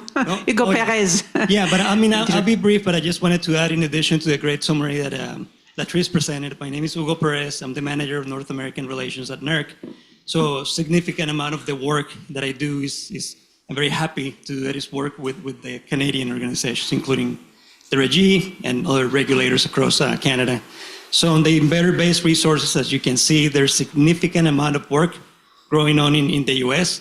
But we do know that it's also going to impact Canada at some point in different points, depending on which province you're looking at. I mean, it's very clear that we do not have the authority, but we work very closely with the authorities like the Régie, for example, in this case in Quebec, and in coordination with NPCC as well. So in my role, we have been working with the Campus MRS, the Mandatory Reliability Standards Committee. I know Laurentia is involved with them to maintain them informed, right, about the progress on some of the items that Latrice covered today, and I'll commit to continue to do that. Of course, the decision to change potentially some of the approaches in each province will be a decision by each province, but we'll make sure that they're informed and looking for consistency across all North America. So from that perspective, if you have any questions, of course, you will continue to work with the Campus MRS. Actually, in the next few weeks, we're starting to plan an update for them to give them some of the details on where we are from some of the details on the plans that Latrice described. But I just wanted to add that of course, we're always keeping Canada in mind as we go through some of this work in the US, because at the end of the day, the systems are going to behave the same, right, whether it's in the US or in Canada, and we want to ensure to the extent that we can consistency across North America. That's all I wanted to add. Thank you. Thank you very much, Hugo, for this additional information. All right, so I'm Michel Garceau. I'm a scholarship program manager. I've been a scholarship program manager for the last 12 years in Quebec. I'm going to take some minutes to introduce you the FRQ, the Fonds de Recherche du Québec. It's a public organization financed by the government of Quebec, which objectives to support and promote the excellency and investigation in Quebec. The way it's been, FRQ has been divided with three sectors. With the three sectors, you have Rémi Quirion, a main investigator, and the three other technologies: natural sciences, engineering and mathematics, health sciences, and society and culture, which is social sciences, humanities, arts, and literature. We are financing the research investigation, and according to your investigation, you're going to go to a specific sector. I am working with Janice Belli on the mathematics, engineering, and natural sciences department. SQRI2, what does it mean? Quebec Strategy of Research and Investments in Innovation 2022-2027. The fund has a yearly budget, and then there is SQRI of an extra SQRI of $7.5 billion. The idea is to work specifically on the excellency, to create a favorable environment for investigation, to commercialize investigation, and to develop our talent network, and to bet on the future sectors. It's a 5-year period. The government gives us some priority on some specific sectors with some extra funds on them. In the FRQ, these are our topics of investigations. Each one of these sectors works on these topics. Our priorities are to develop the talent. Maybe I'm going to focus more on this specific idea because I'm responsible for this topic, development of talent, and beyond that, we're going to fund fundamental investigation about collaboration in 3 sectors. It means that we started to bet on some investigations, intersectoral investigations with many different sectors. We have specific funds on that, and I do not have the details on the other topics. My thing is the development of talent. So we have about 60 plus programs. You have some scholarships for students and scholarships when students become investigators and they are looking for government subsidies. You can see here all our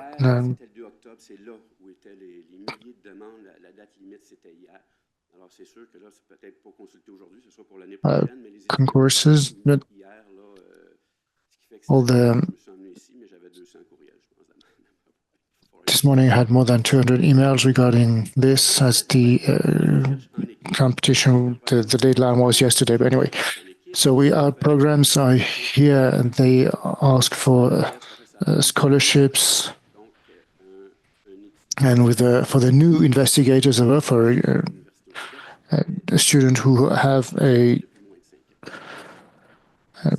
for less than 5 years has a position of investigators, and for more than 5 years it's another program to work in partnership and for another visibility at the international level.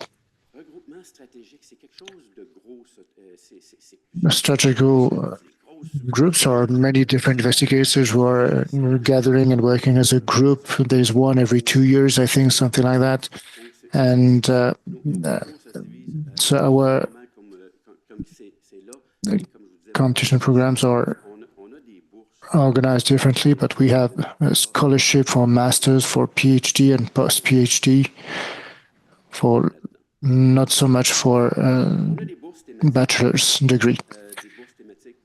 We have scholarship on some specific topics, yes, on engineering and natural sciences, and we have a scholarship with Régie de l'Énergie. That's why I have been invited here.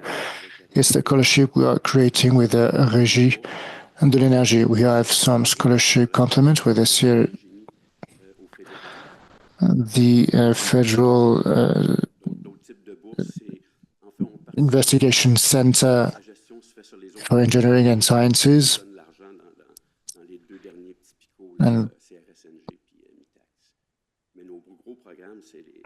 our biggest programs are the first two ones. So in numbers, figures, there are 714 scholarships. Every year we have about 714 scholarships, training fellowships, 51 tuitions, 51 period of practices, and we're financing a third of the budget of the FRQ. The scholarships are a third of the annual budget and investigation funds in Quebec. I'm going to talk about the partnership with the Régie de l'Énergie, but maybe you have some knowledge that could be useful. I guess that some of you are interested to go and study in France, for example, the master. There's a program for foreign students as well who come and study here in Quebec. So we facilitate the integration of for talents from abroad. Metax Global Link are programs for international students as well. And the scholarship Real de Cost is about climate change.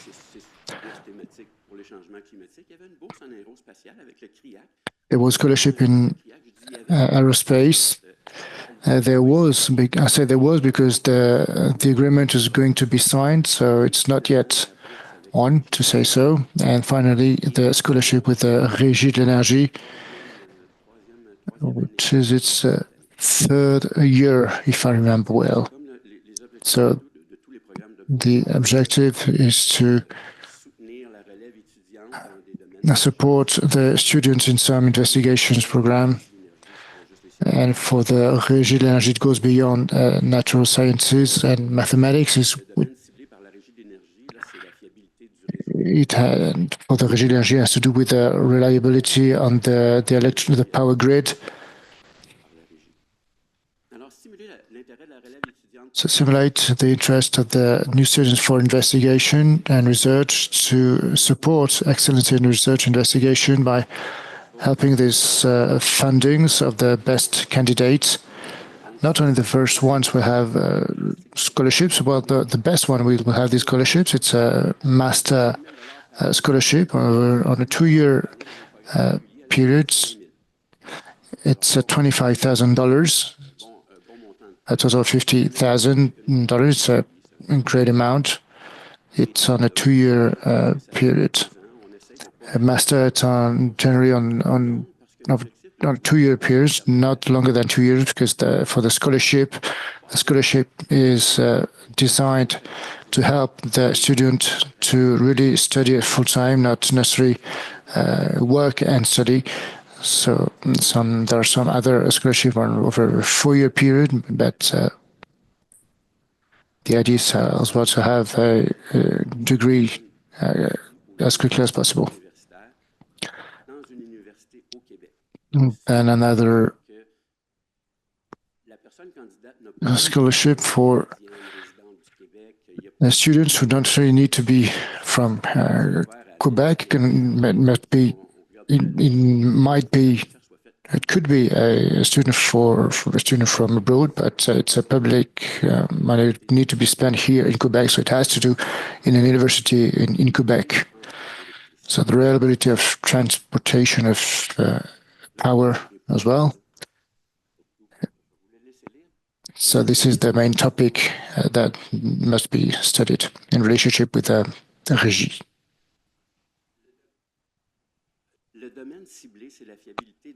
Here, targeted topics are the reliability on transportation.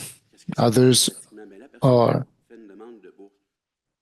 the person who's applying for a scholarship needs to have a focused topic of investigation that is going to be assessed, evaluated, and the Régie will identify the priority sectors depending on the assessment criteria.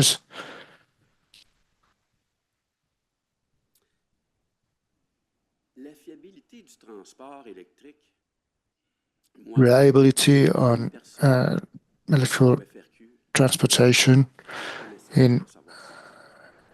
Nobody in FRQ has the knowledge to know what it was exactly. We decided that it was the main topic to be studied, but the Régie is going together with the expert committee, and we are going to transfer the information. These experts are going to decide if the scholarship can be part of the study and investigation program. Then we can proceed with the assessment for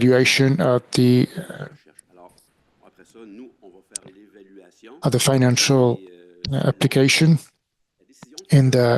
for the investigation program. So the Régie de l'Énergie is going to decide whether it's 2, 3 scholarships or more.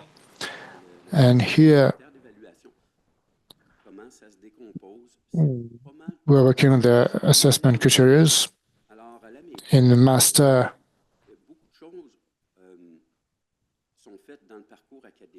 many things are made in the whole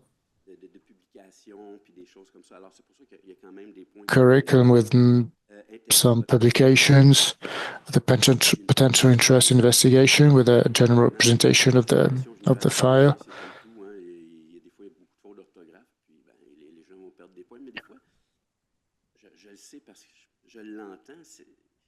And I perfectly understand that sometimes the evaluation, if you know people who are applying for a scholarship, be sure that the people who read those applications, the people are really have high expectations regarding the text and the expressions and the language used. So I'd say there was the third competition, 2023, you had 20 applications, and we double-checked that all documents are here.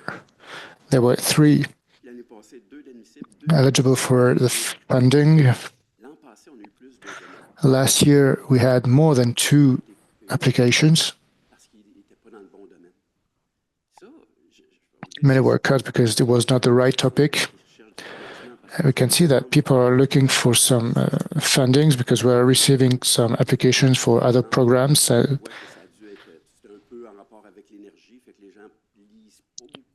And people think that it has to do more or less with energy, so they apply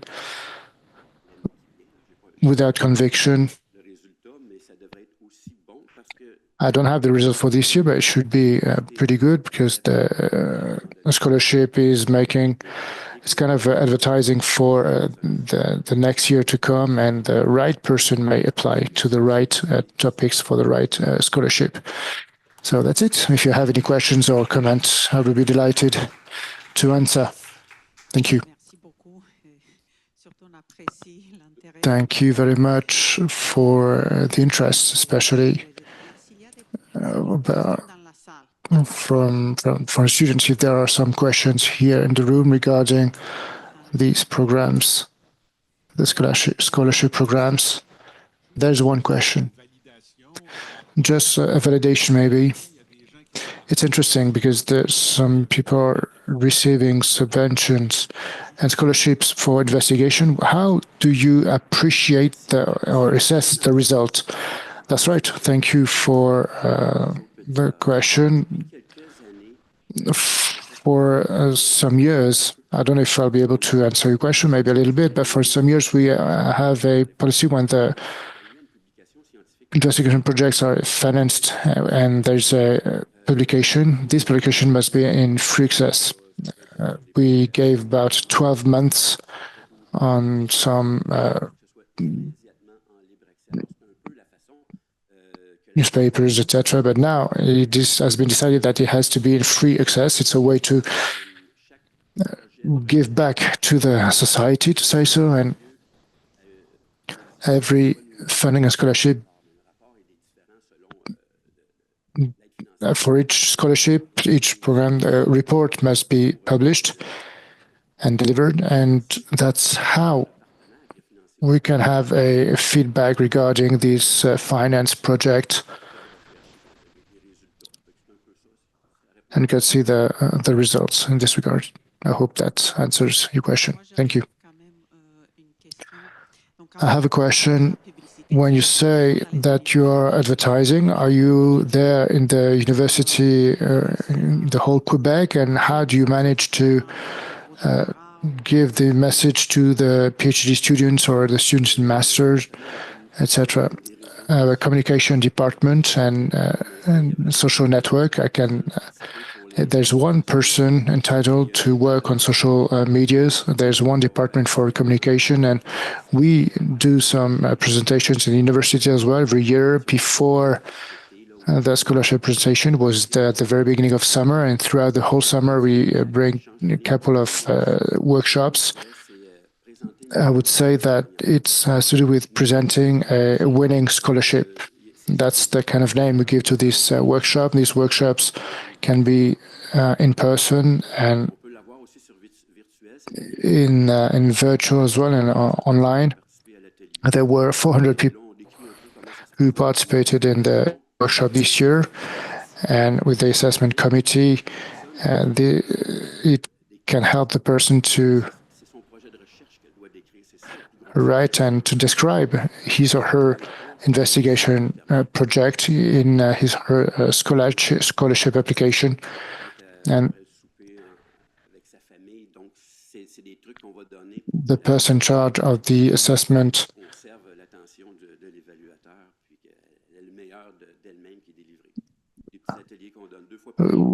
these workshops are made to guarantee that students can get the attention of the persons in charge of the assessments.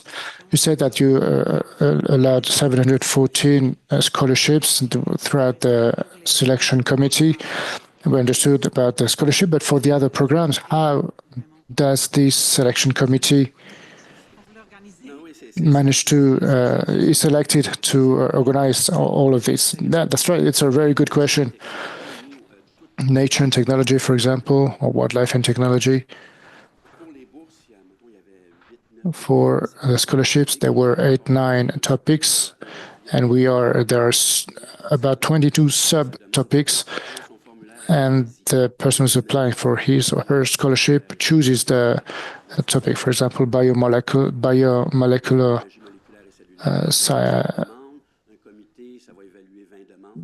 for a committee going to evaluate about 20 applications.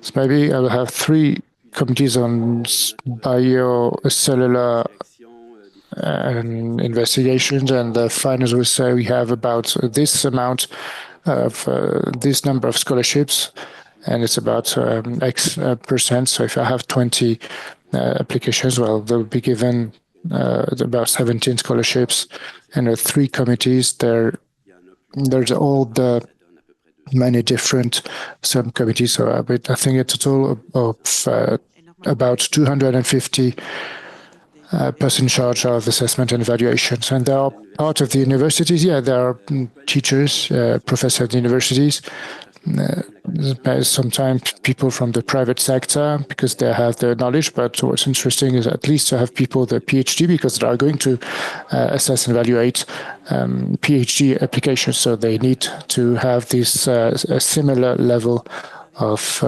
studies. I guess you have a database of all the teachers and professors, right? Yeah, that's right. All right. Thank you very much. My pleasure. Thank you very much for everything.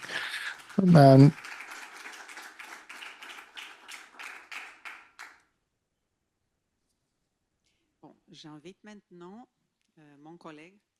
inviting my colleague, Mr. Christian Cruz-Sanchez, for a little overview of the future activities of the Sanction Committee.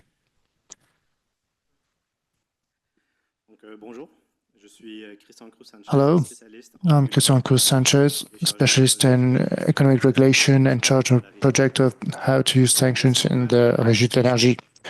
This is the last presentation. I'll thank you for being here. I'd like to let you know that the 85.11 article helps us to guarantee the reliability of transportation. The Régie will develop and implement activities for the entities subject to reliability standards. And these are made under 3 aspects depending on the perceived amount. And you can have a look at it on our website. I'll talk about different activities made over the last 3 years and the forthcoming activities as well. Regarding the ongoing training, the Régie organized some trainings in hybrid seminars since 2021, just like this event today. Thanks to the participation of our cooperators, we can bring relevant conferences and on topics, and the payment of specialized trainings in a specific formula and remotely. In the past, the UC was bringing the services and the interpretation service as well.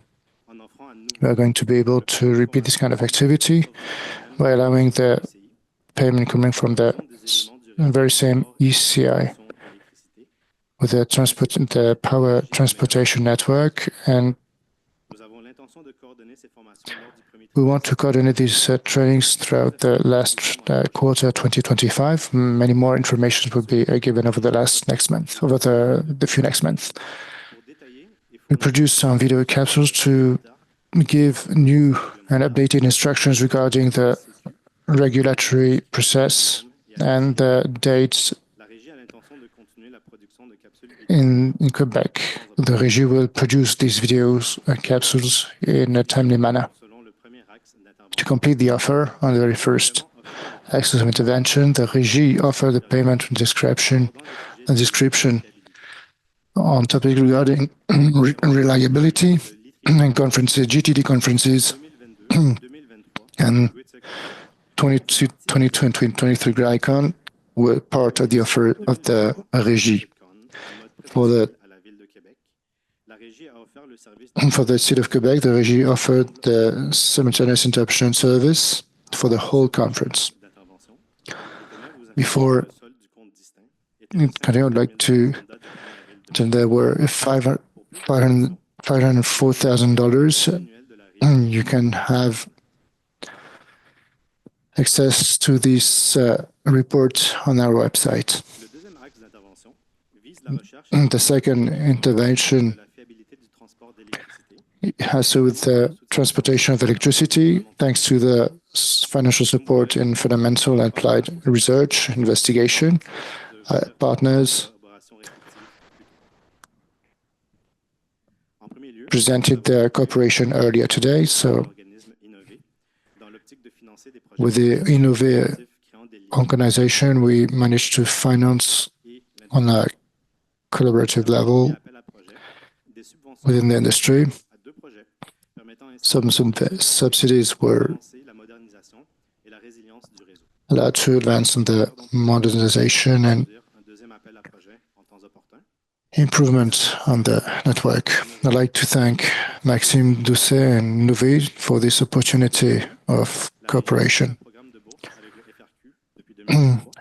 Scholarship program has been launched in 2023. More specifically, the scholarship program targets investigation program regarding the transportation of electricity.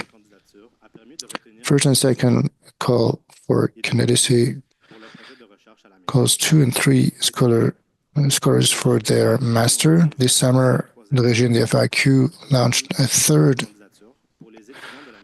call for educations for the student 2025-2026. The results will be in by the end of April 2025. If you're interested, please have a look at the YouTube page of the Régie to find the videos Mon projet de recherche in 1 minute. Thank you. Thank you, Michel Garceau and the FIQ for this opportunity of cooperation. For your information, a third axis of intervention regarding the organization of events and exchange forums, for which we didn't organize or plan any activities, but it does exist, and the activities just like this event today are a part of it.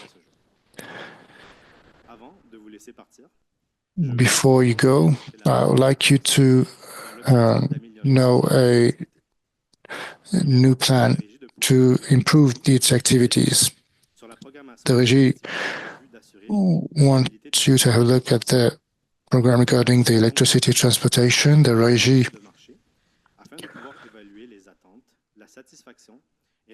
wants the expectations and the impact perceived by yourself, want to assess the impact and the offer. Thank you. You'll be receiving a mail to transmit the opportunity to be part of a virtual interview to share your impression in this regard. The survey will be transmitted by the beginning of 2025. We would appreciate your cooperation, and the Régie will invite you to participate in it. The presentations and the recordings of this event and the answer to the question that has any answer has not been answered to the question asked will be available online. I'd like to thank all my colleagues from the Régie de l'Énergie, our partners from the NPCC, the NERC, the ISAC, Innové, and FRQ, and our service providers for the success of this seminar. Thank you very much, and see you next year.